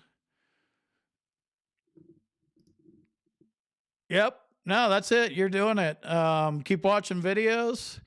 Learn about what's wrong. You're on active duty, so you're just a human being, soon to be veteran. So learn as much as you can about your disabilities that you have or you think you have. Get doctors. opinions, diagnosis, all that kind of stuff, and stay engaged as much time as you can spend as you're counting down your 180 days.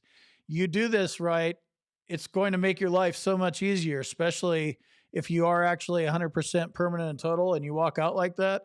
I guarantee you, walking out with $3,100 a month, it wouldn't have been that in the 90s, but whatever it was a hell of a lot more than what the fuck am I going to do now? I'm all fucked up, no job, no college, all that kind of stuff. So it's worth spending the time on it. What's up, Shimp? No, I'm Mountain Dewing it tonight.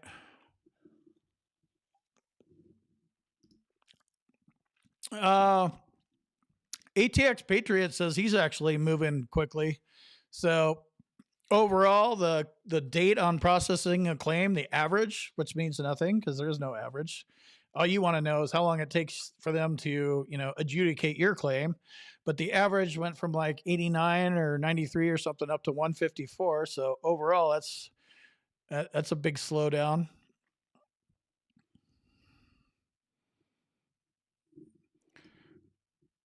Why would a claim be in Washington if you just filed a regular claim? Unknown. What up, Dan?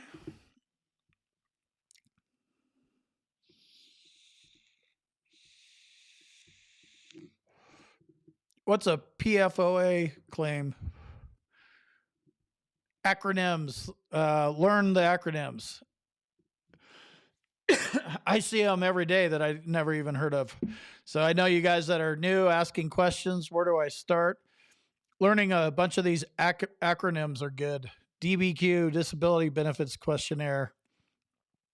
PTSD, post-traumatic stress, like all of them, even the ones that are easy, like probably like you could Google VA acronyms. That would be a good place to start.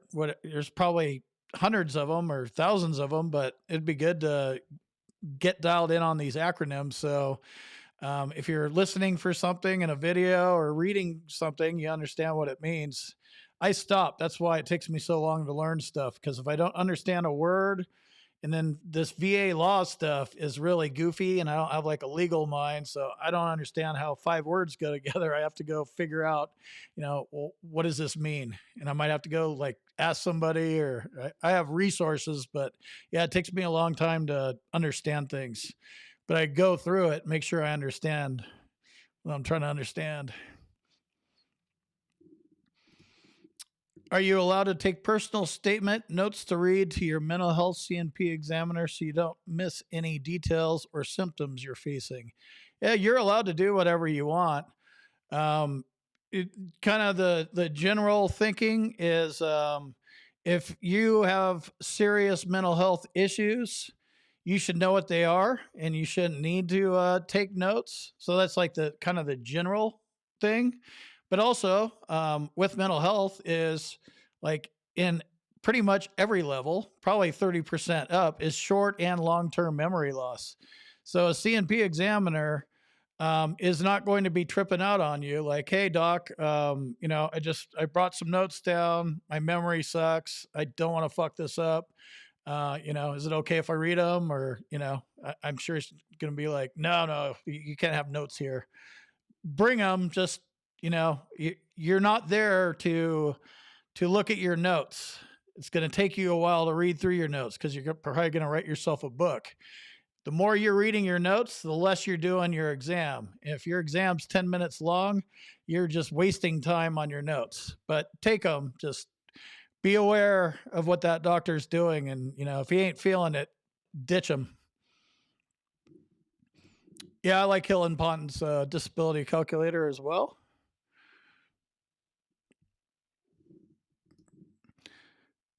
You're at 89, and I want to take it all the way up to 95. So you, what's that, 6 points?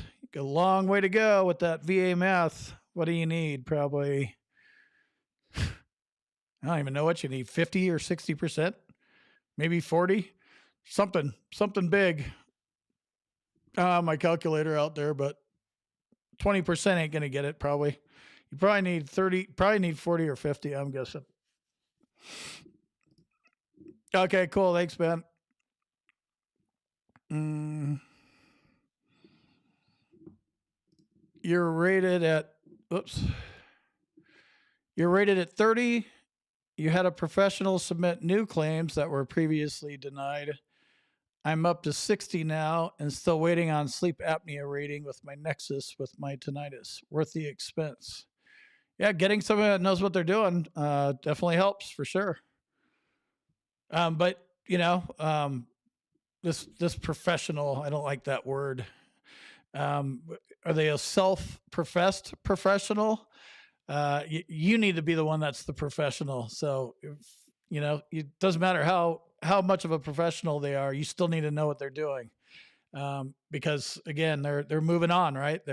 If they're a professional, they're getting paid. So they're, you know, going through, do their best work, but they're not even going to remember your name in 3 years or 5 years, but you're going to still have your rating to deal with. Yeah, it never hurts to throw in buddy statements.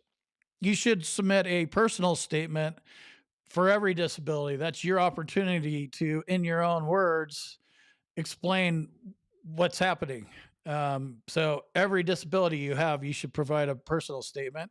And if you have a buddy, wife, or actual battle buddy, or somebody that has firsthand knowledge of what you're like with your disability, chuck that in there as well. But I would not substitute buddy letters and personal statements for actual medical evidence for things like Nexus statements, DBQs, diagnosis. It's not a it adds to all that stuff. It's not a replacement. And I get it. A lot of people don't know about it. And yeah, it worked for me. I did some buddy statements and a personal statement, and I won.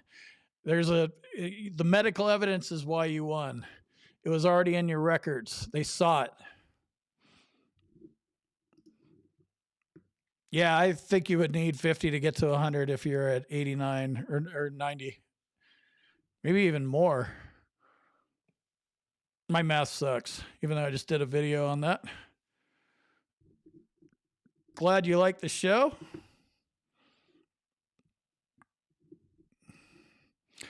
Well, you know, so your attorney filed October 2019. So what's that, like 14, 15 months? Um, you're in a appeal, right? So where are you at on the list? Do you know? Like I don't know what you're doing. I'm assuming you're at the BVA. How many veterans are in front of you? Are there 100,000 in front of you or 10? There might be a reason for that, but yeah, it takes a couple of years. Definitely takes a while when you're dealing with the BVA, the Board of Veterans Appeals, and working with a lawyer. Yeah, I don't know anything about TMJ claims. Um, I'm sure you can claim it.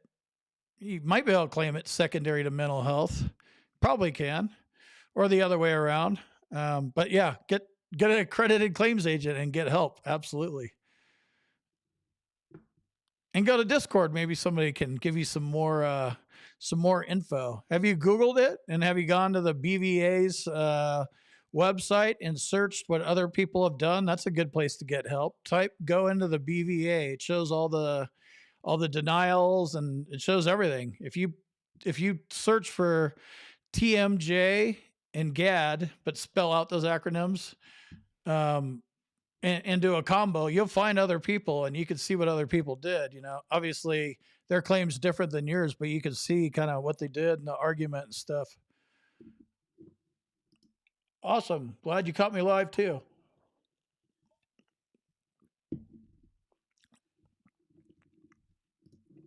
Yep, they are, but you know, you're in the process. So there's nothing you can do about it. Your options are shut the fuck up or cancel your claim and build a new one and build it right this time, so you don't need to deal with lawyers. So those are your options.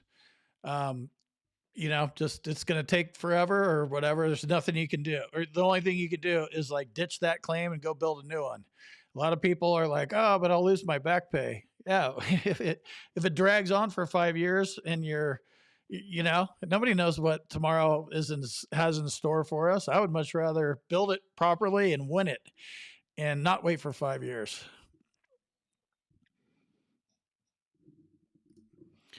That depends.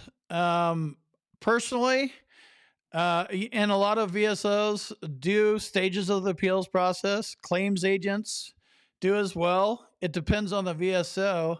But just when you enter, as you go deeper into the appeals process, that veteran friendly environment gets less friendly. So, I mean, it's legal from when you file your claim. It just doesn't feel very legal. So, somebody that can make a legal argument would be the way that I would do that.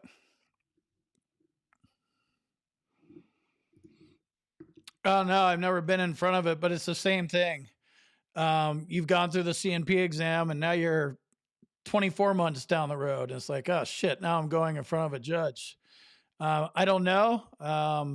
Terrified I get it. But that's what you're facing. So same kind of thing. Tell him your story. I have no clue what that's like. But I'm sure he's going to, review what he has in front of him, maybe ask you questions. I should know more about it, and I probably will learn at some point, but I would treat it like a CNP exam. And there's nothing you could do about it. It's coming. The meeting with the judge is coming. Don't be afraid of it. I get that you're terrified, but just prepare yourself for questions, and it's your time to speak probably.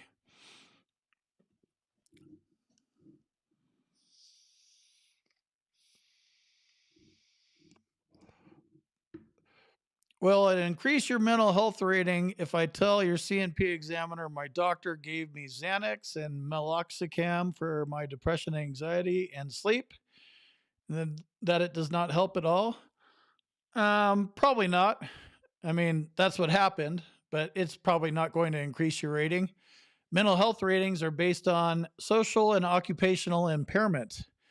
Um, the meds you're on that do or don't work, it comes down to how many divorces have you had, how many times you've been in prison, how uncontrollable are you because you're so fucking crazy, how many 5150s have you been locked up for, how many 5250s have you been locked up for, have your guns been taken away from you, are you a felon? And all that shit is because you're an alcoholic and a drug addict, and all that's happening because you have severe PTSD or depression or anxiety. That's how these mental health ratings work. They do not work by, I have 5 mental health diagnoses. I'm at 70, but like 5 more aren't going to increase it. I'm at 70% is deficiencies in most areas of your social and work life. The next step is total social and occupational impairment. I think I have parts in there. I do a lot of things like that. It's kind of laughable because I do have total social and occupational impairment. But it's kind of by choice. I don't have a social life except for you guys. And then I don't have a job except for this, but I don't think 100% is a good fit for me. I think 70 is fair. Gloria Walker just became a sponsor. Awesome. This sucks that none of my sound is turned on. I'm gonna have to try to figure out what we got going on here. Somehow I turned the sound off. Sorry. You guys probably can't hear my sound. Yep. Keep going to sick call. Go, go, go. There's Clyde. Good boy. Clyde needs to show love. He needs his own fridge. Clyde's like, I just want to get my dinner.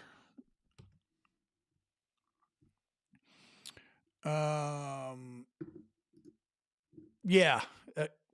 But I do go down the rabbit holes. And I do that for a reason, because I'm not a doctor, but I'm just using just kind of mental health. I have those problems. I take Xanax. I know what that stuff's like. So I say that stuff on purpose. So you're thinking, but yeah, very specific. We're not doctors. We can't diagnose you. And I am totally speculating and guessing, except for the part that the ratings are based on your level of social and occupational impairment. I know that's a broad term, but that is the bottom line.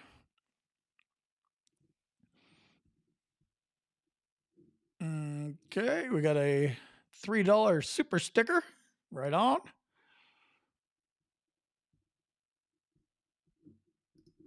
AmVets, I've used them before. They sucked. But that's me disparaging an entire gigantic organization based on one VSO. But that's the taste that I have in my mouth. I'm never using another VSO for anything ever. So they won't have another shot at impressing me with their VSO skills. So as far as AmVets go, I think they suck. I use them. I guess I use them all. And I'm such a moron. I used them. I'd never changed them out. I kept using them. So a lot of that's on me for not being more knowledgeable, not being educated, and being such a dumb shit that after I picked one loser, I went back 7 years later and picked another loser. But this last time, VSOs are gone. Got them all taken off of my account. I'll handle my own shit from now on. Thank you very much. Yeah, I definitely I appreciate it, but I definitely don't want guru associated with my name. I know what I know. You guys are getting more information in the chat than I am, and a lot of that has to do with ATX Patriot and just smart people that want to help, and I appreciate you guys helping. They never stop being accepted. DBQs are medical evidence regardless. So they did take them down to the website. CCK has them. There's a couple of places like, Google them, do some research. But they've always been accepted.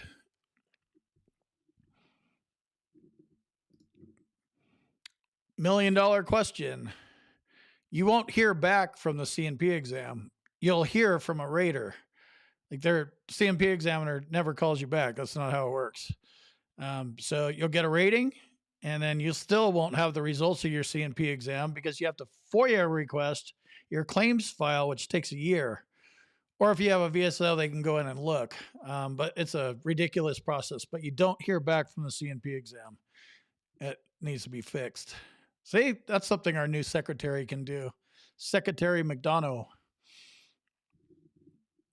Yeah, 154 days average, which means nothing because there's no averages. It's just you and your claim.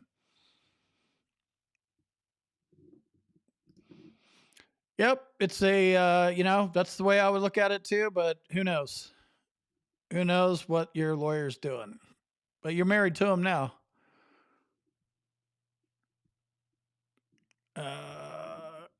Get everything documented while on active duty. It's solid medical proof. Exactly. That is how you establish direct service connection. Having enough stuff in your medical records, documentation, blah, blah, blah. The more objective, the better, right? So I broke my foot. I was in a cast. There was like plaster of Paris on there or whatever the hell they use for a cast. I have x-rays, obviously no MRI, but I have x-rays. So like you could see the broken bones. I was in a cast and like on light duty or whatever it is when you're in a cast. So that was all in there, and that was solid medical proof. Get better if you can get an MRI, get that. I don't know if they do it for a simple broken foot.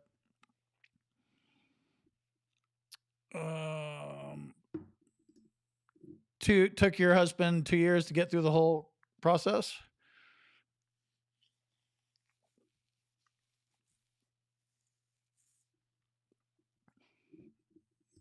Discord's working. All right, cool.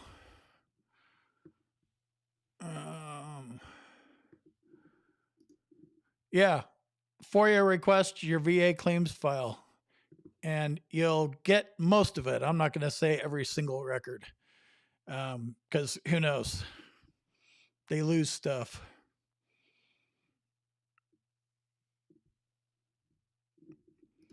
Yeah, but this is the way it happens all the way through. Cold War vets, Everybody gets that. It's just different. You're a couple generations ahead of me or behind me or however you want to look at that. And then there's new guys and girls getting out now. So, it's just your whatever veteran status and era you're in, that's just kind of where you're at. We all end up on day one as a veteran. Um, that's the same. So it's how educated are you about your disabilities and the claim that you're going to file? Like, do you even know that the VA exists? I didn't. I didn't even know that it existed. I didn't show up for my CNP exam. I got kicked out. I was very anti-government then. Not like I'm a big fan now, but yeah, I didn't even show up. Got denied. Scrolling down through here. How long have we been babbling for? An hour and 40 minutes. Wow, this is a long one. Cool. No hurries.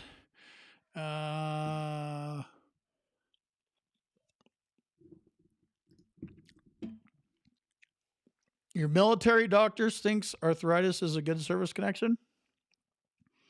That's scary. Military doctors. Hopefully they didn't cut off the wrong limb. VA doctors and military doctors scare the shit out of me. Yeah, this is the time, Stano.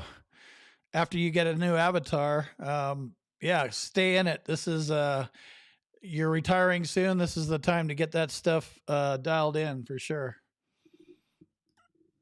Yeah, you were talking about Discord last time. Yep. Getting it going, that's a whole nother thing. But hopefully a couple smart people can get in there and make that thing run decently.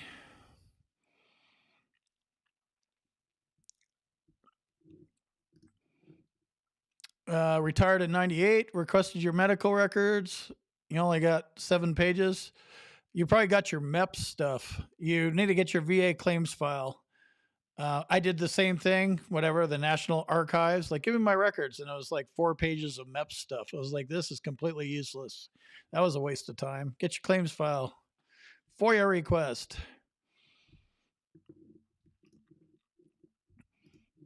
Well, now you're wondering. You're going to have to, you could fire your attorney at any time too. So figure it out. Time to dig in. If you have no clue what your claim's all about and what your attorney's doing, then you're not really in a position to make a determination if you made a mistake. But while it's taking another 2 more years, figure out what's going on and educate yourself up enough to go, you know what, this guy is dragging his feet. I'm going to move on to somebody that's faster. Now I'm in Southeast off the 15.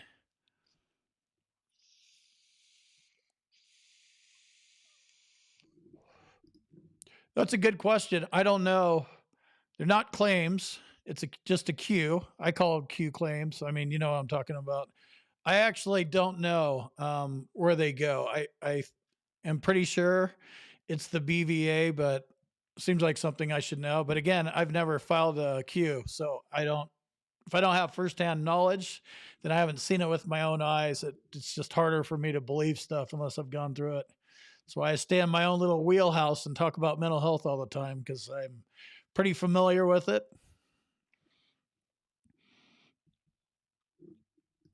Your outside family doctor does not do Nexus letters. A lot of them don't. Oh, so you're Mountain Home, right? Air Force Base, probably somewhere. Isn't that out there?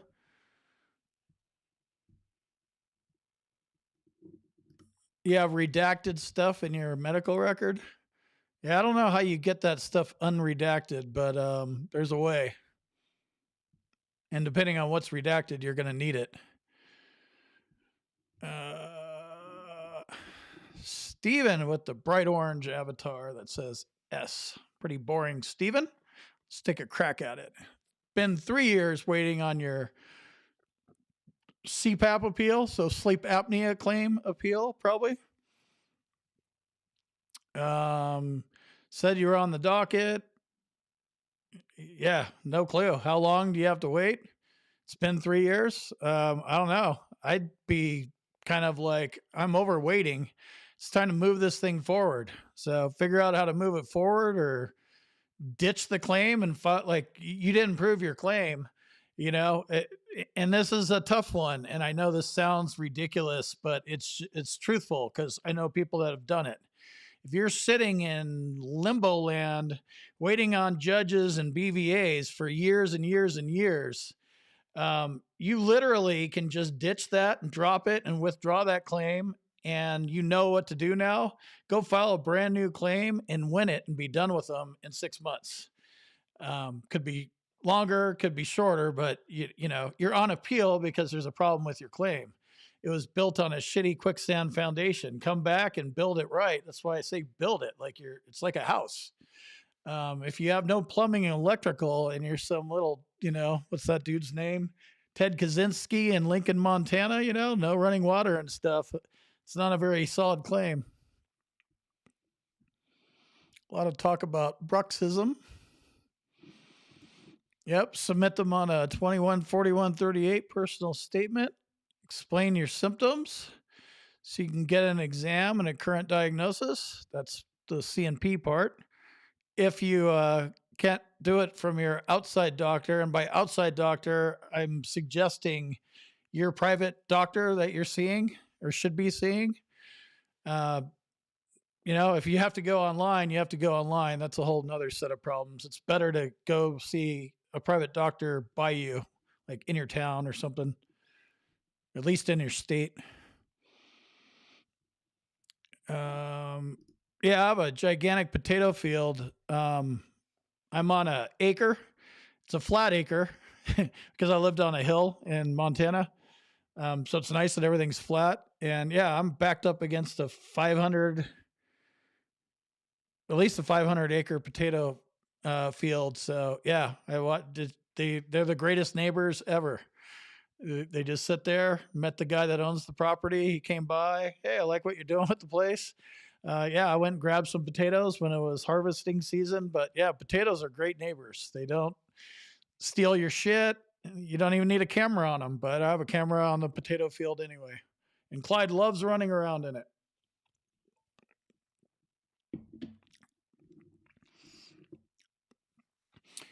Yeah, it's not too proud is one way to do it. You didn't know about it. Maybe you didn't want to talk about it or you weren't ready to deal with it, but you're going to have to, you know, get the appropriate rating for any mental health thing, PTSD, depression, anxiety, anything, somatic symptom disorder.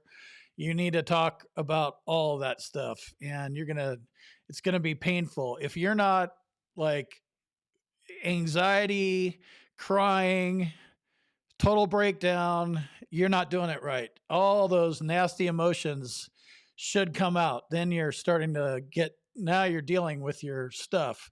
You don't need to change your life with it, but you do need to address it, and you need to be able to articulate, you know, all these things you've been suppressing for all these years. Thanks for the super sticker. Thumbs up. 165 people, 141 thumbs up. Appreciate all the thumbs up. The best VSO is only as good as your claim. Yeah, I mean, your VSO is an assistant, you know, he's helping you, or he or she are helping you with your claim. So that's on you. If you pick a shitty VSO, you're going to have a shitty outcome. Might get lucky, but that's not even a loser strategy. It's just dumb. Don't hope for things, like make things happen.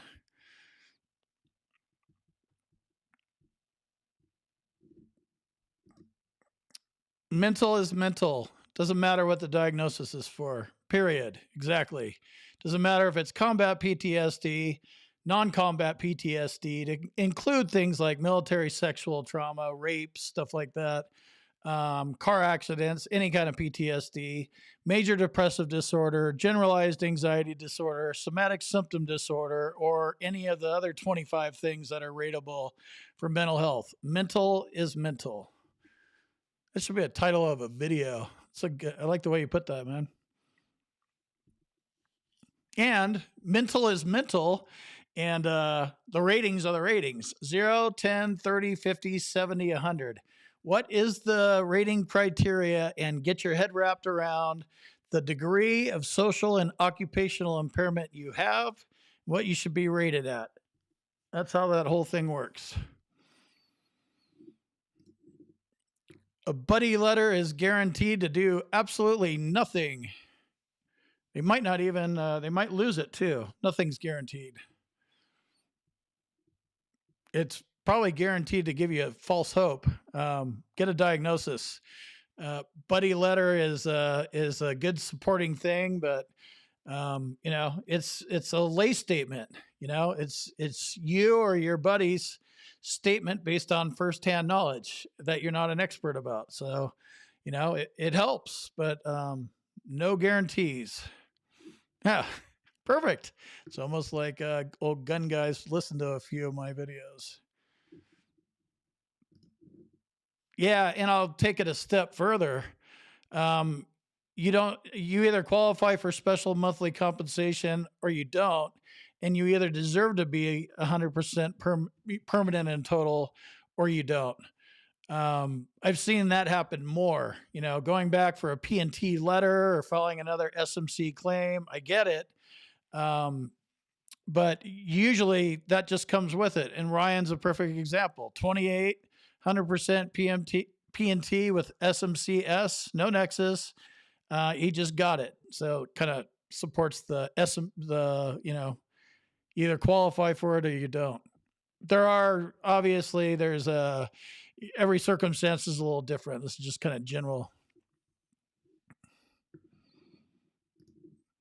What does medical decision has been made on SSD? I have no clue what you're asking. Maybe somebody else does.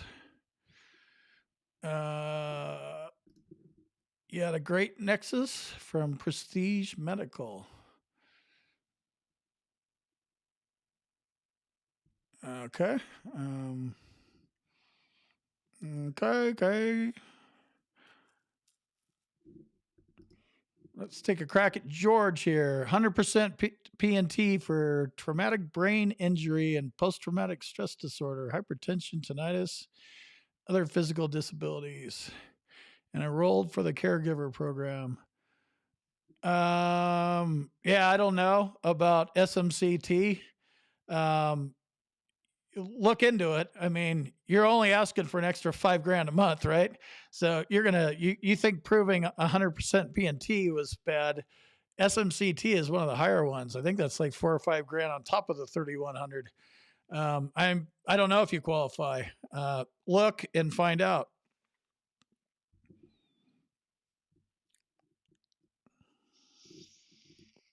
Yeah. Yeah, no, it's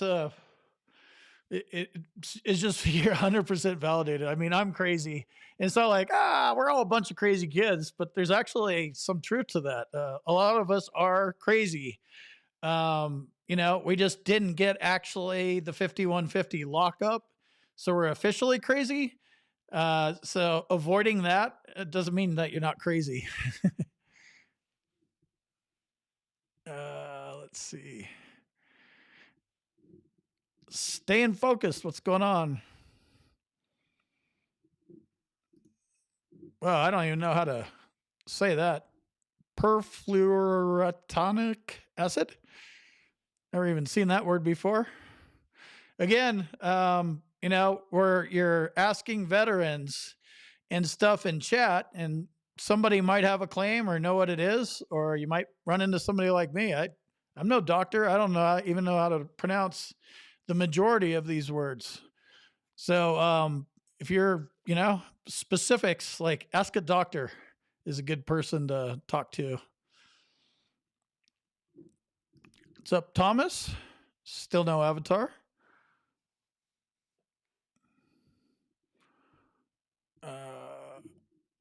If you're still in service and getting out, file your VA claims while you're still in. Exactly. You won't get paid till you're a veteran. But yeah, you could file. I think that's that BDD thing or something. Wish they had that back in the 90s too. Sounds like they kind of do a little education. Like a program exists, or a couple of them do. Thirsty. I like your avatar. So let's see. Eddie Boy 1. Got your decision letter back a few days ago. Currently working on a higher level review appeal. You found out the VA didn't note many crucial medical documents that I uploaded in support of my claim. I don't know what didn't note means. If you uploaded medical documents that didn't have anything to do with your disability, it's like, oh, great. We don't need these 1,000. We just need these 3. I don't know exactly what that means, but sounds like you're going about the right approach. If you don't agree with a decision letter, there's different levels of appeal, and the higher level review is the lowest level of it. So you're headed in the right direction. Try to, if they didn't note, I don't know what note means on the crucial medical documents, but you should figure out why they didn't note it, or does that mean consider it? I think that's what you mean. Like they just disregarded that as favorable medical evidence, maybe.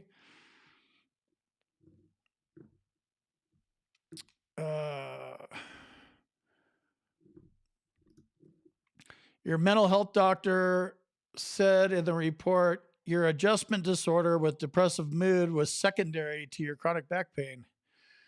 Yeah. Chronic back pain, right? I've got it. Pretty damn depressing when you can't move your body around. You're just turning into a fat blob wearing pink shirts saying real men rock pink. Yeah. Depression, adjustment disorder. That's a military diagnosis. I don't think they do that in the real world. Yeah, that makes sense to me all day long. Yeah, I'd go farther and say it will get denied if they don't have your medical records. If they don't have your medical records, they have nothing to go look at. You're filing a medical disability, medical VA disability claim for a medical disability. If you're missing records, I mean, yeah, that's just seems like a for sure denial to me. It's based on nothing, pretty much. It might be more to it than that. That's just my little 2 cents that's coming out of my brain right now. You were able to get your voc rehab approved because you studied on YouTube. What's that dude's name? Do you have his name? I can't remember his name. Benjamin Krause, by chance? He's like just somebody I've watched a lot. I watch all of them. I don't really talk about voc rehab because it's not VA claims, but it's a whole nother thing. Rule number 1 with voc rehab: they're not a counselor. They're not your high school counselor. They're there to get you into a job that makes money. They're not there to send you to a higher education. You have to talk to them a certain way. I found that out the hard way. Took you a year at 60% to pay back the separation bonus. Yep. When I got divorced, I told the Veterans Health Administration.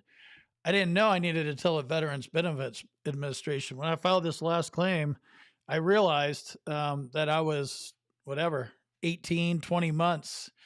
It was $100 extra or so, but I had to pay all that back, and they yanked that out of my my back pay.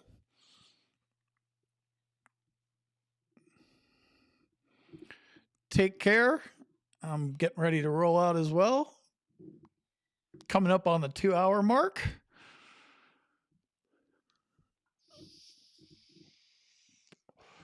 It's called Discord. Wow, there's still a lot of chat. The link's up at the top. I don't want to paste the link because I don't want to sorry. I don't want to lose the my spot here. Just scrolling through what's going on. Oops, I didn't click. What's up? Okay. Just scrolling through, looking for questions I can answer. Yes, definitely start the process while you're on active duty. Seems to be a consensus. I call me crazy. You can call me whatever you want. Yep, don't downplay your symptoms. That's the honest and vulnerable. Tell them about your social issues as well as your work issues. Yeah, how bad this affects your life. It's all about that. That is the whole deal right there. Social and occupational impairment.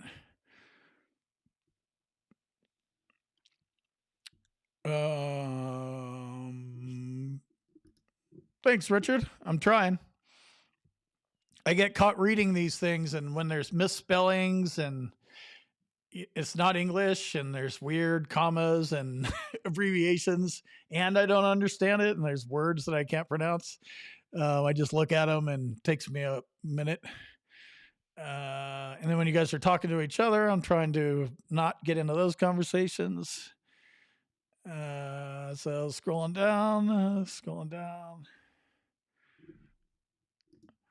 If you had an ingrown toenail in both big toes on both feet and had a removal in the military and it feels sensitivity in them, is it rateable?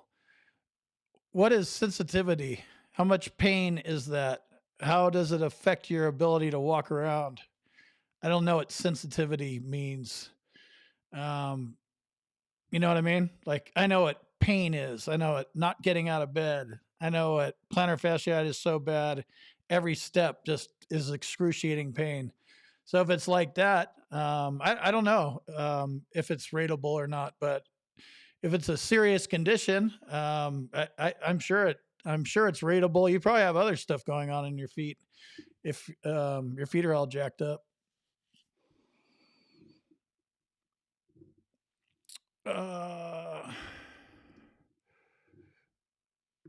Do you think a VSO that's located inside the regional office across the hall from a VA red is better? No, it's worse. Like, that's the worst thing. Those VSOs that are sitting in the enemy den, they're the enemy. Like the guys, they jack off together and drink together and stuff. Like, yeah, get a good VSO. Do not take a pick from the 85-year-old guys that are represented inside the enemy's lair. Go get you want a VSO that's good. Search the entire U.S. and search the list of VSOs and interview them, and don't limit yourself to your VA regional office. I get what you're thinking, that it might be cool, but it has nothing to do with it. They are not bros. They're not homies. It doesn't work like that. And the reason why it doesn't work like that, right?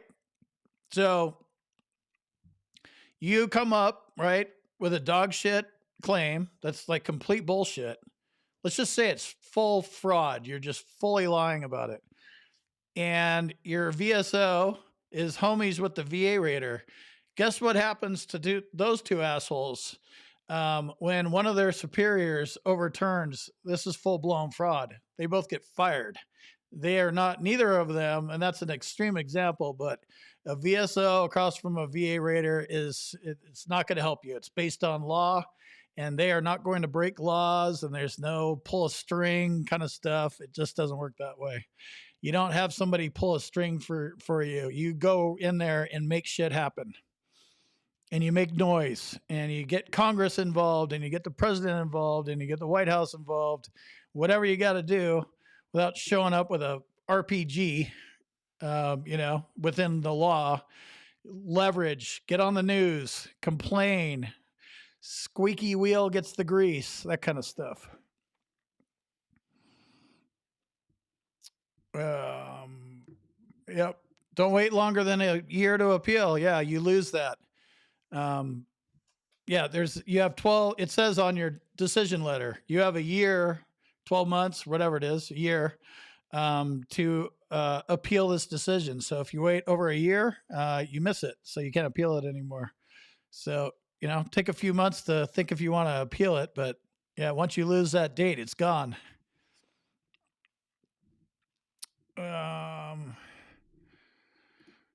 So they usually try to settle queues at the BVA before they go to the Court of Veteran, the CAVC. So that makes sense. They try to do it at the BVA because that is the court that's in the VA. And then the Court of Veterans Claims, they're the court above the BVA, and they're actually a separate entity. They're not part of the VA. They're outside of it. And then above that, something else, and then the Supreme Court, I think.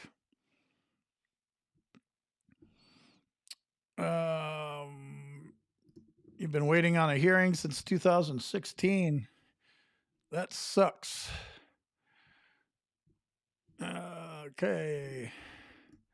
Yeah, he doesn't need a channel. It's like this is so rare. Those of you guys that know, it is so rare for somebody like me, of all people, to have a raider in here like every time I go live. I don't like give him notice. Hey, man, he's just in here because he's genuinely wants to try to help, but he can only go so far.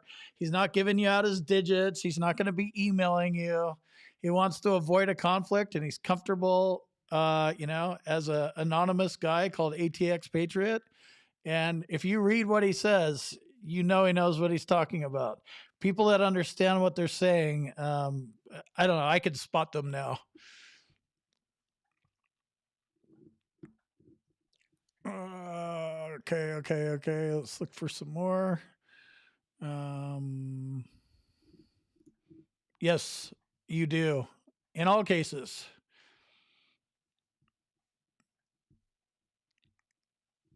Okay. Thanks for all the advice. Advice is good. Take it and do something with it. Run with it. Turn that advice into momentum. Once you start moving your claim forward, it's momentum. You need momentum because it's a slog. You're dealing with the biggest, well, VHA is the biggest healthcare system, but the VBA is a huge bureaucracy. You get bogged down enough. Anything you can do to stay positive, it's easy to do negative. I do it on video and stuff like that, but look for the positives. All over the board on tinnitus. Really, literally all over the board. The subjective nature, the way you explain it. God, I don't even know. I think it would be 50-50. I got denied tinnitus the first time out, and because I didn't explain it right, and I didn't do a personal statement, so I didn't explain it at all. So that's why I got denied. When I finally explained that it's started, or I noticed the ringing in my ears in Panama, like when we were down there kicking Noriega's ass out, and then it continued into Desert Storm. So I was a cop on the flight line with no hearing protection, on the flight line with C-130s and C-5s in Panama, and then F-15s and F-16s. So then there's like this MOS list, and it's like, oh, okay, well, you're a cop. We all know cops were on flight lines and they weren't given hearing protection. But I think it was just the way I explained it. So yeah, it's all over the board. I see people getting approved and denied equally. It's all in how you craft your personal statement. And if you do not submit one, you're probably going to get denied.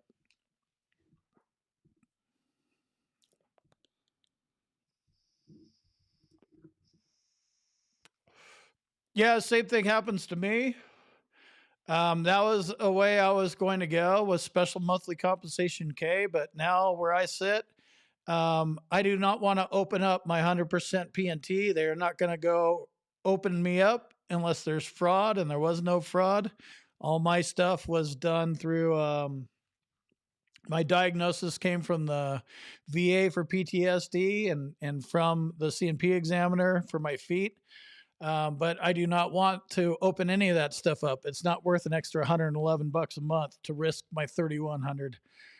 But I don't know why I said that, but hopefully that makes sense.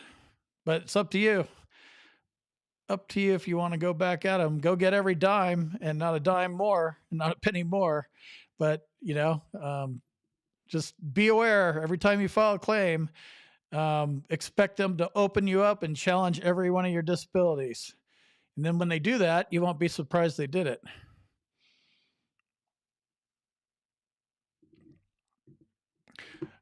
You know what? That's a good point, Mike. And I was talking about no records. This guy, I thought he was saying he had no records at all. So you had no active duty about mental health issues, and you ended up with 50% PTSD only using a CNP exam. Uh, it's actually more common than you think, and not that it matters, but was it combat PTSD or non-combat PTSD? Um, so I actually had an adjustment disorder, and I had problems, and they could see after the war started. They could see what I did. My behavior went down. I just went straight down the toilet and got kicked out. Got a general discharge. So it was like literally started in what the January 18th, 1991. Yeah, by February 1st, I was already going downhill, getting rid up. I was just, yeah, I was done. So it was easy for them to see my downhill spiral. That's true. They are not your friends. Yes, VRNE is what they're called. Yep.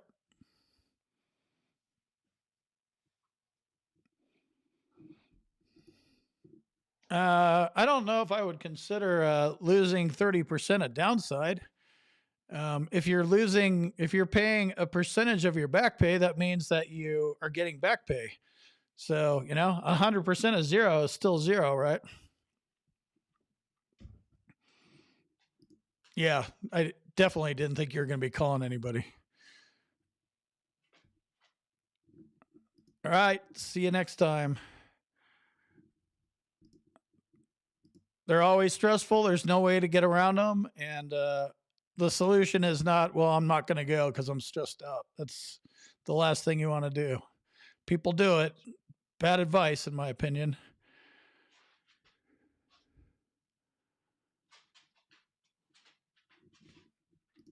Yep, I've been live for a couple hours. All right, let's see.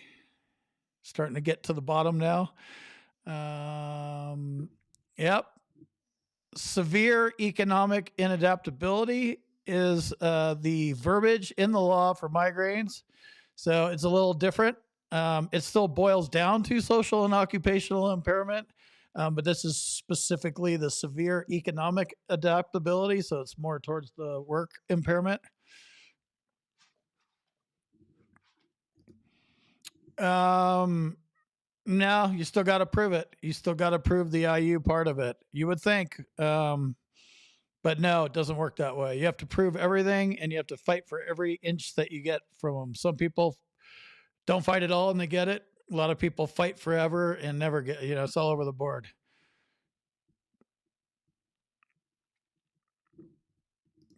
They're all DBQs are used as medical evidence. Telehealth, orthopedic, everything. They are medical evidence. Period. If a doctor writes this guy's dick's broken on toilet paper, that is medical evidence because a doctor wrote it. Be better if it wasn't on toilet paper, but you know what I mean? Favorable findings is a nice way of saying, beat it, loser. We didn't find anything favorable because if it was favorable, we would have rated it. Instead, we denied you. It's just positive medical evidence, favorable findings. We admit a disability was discovered or whatever that verbiage is. They're all just nice ways to tell you to fuck off.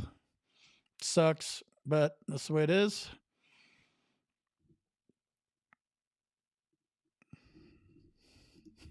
Exactly. I'm dealing with a licensed clinical social worker. Exactly. I mean, they literally don't need. Okay, what do you say? No offense, but an opinion from a licensed clinical social worker don't mean shit.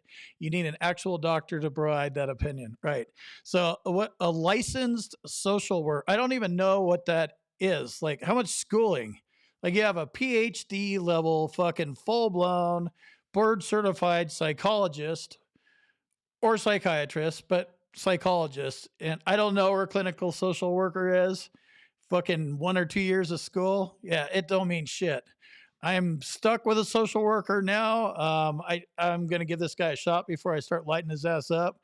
And I might be building a relationship. But yeah, as medical evidence goes, the only thing weaker than evidence from a licensed social worker is yourself. Like it's the lowest hanging fruit you can get. I'd run, go get a real doctor.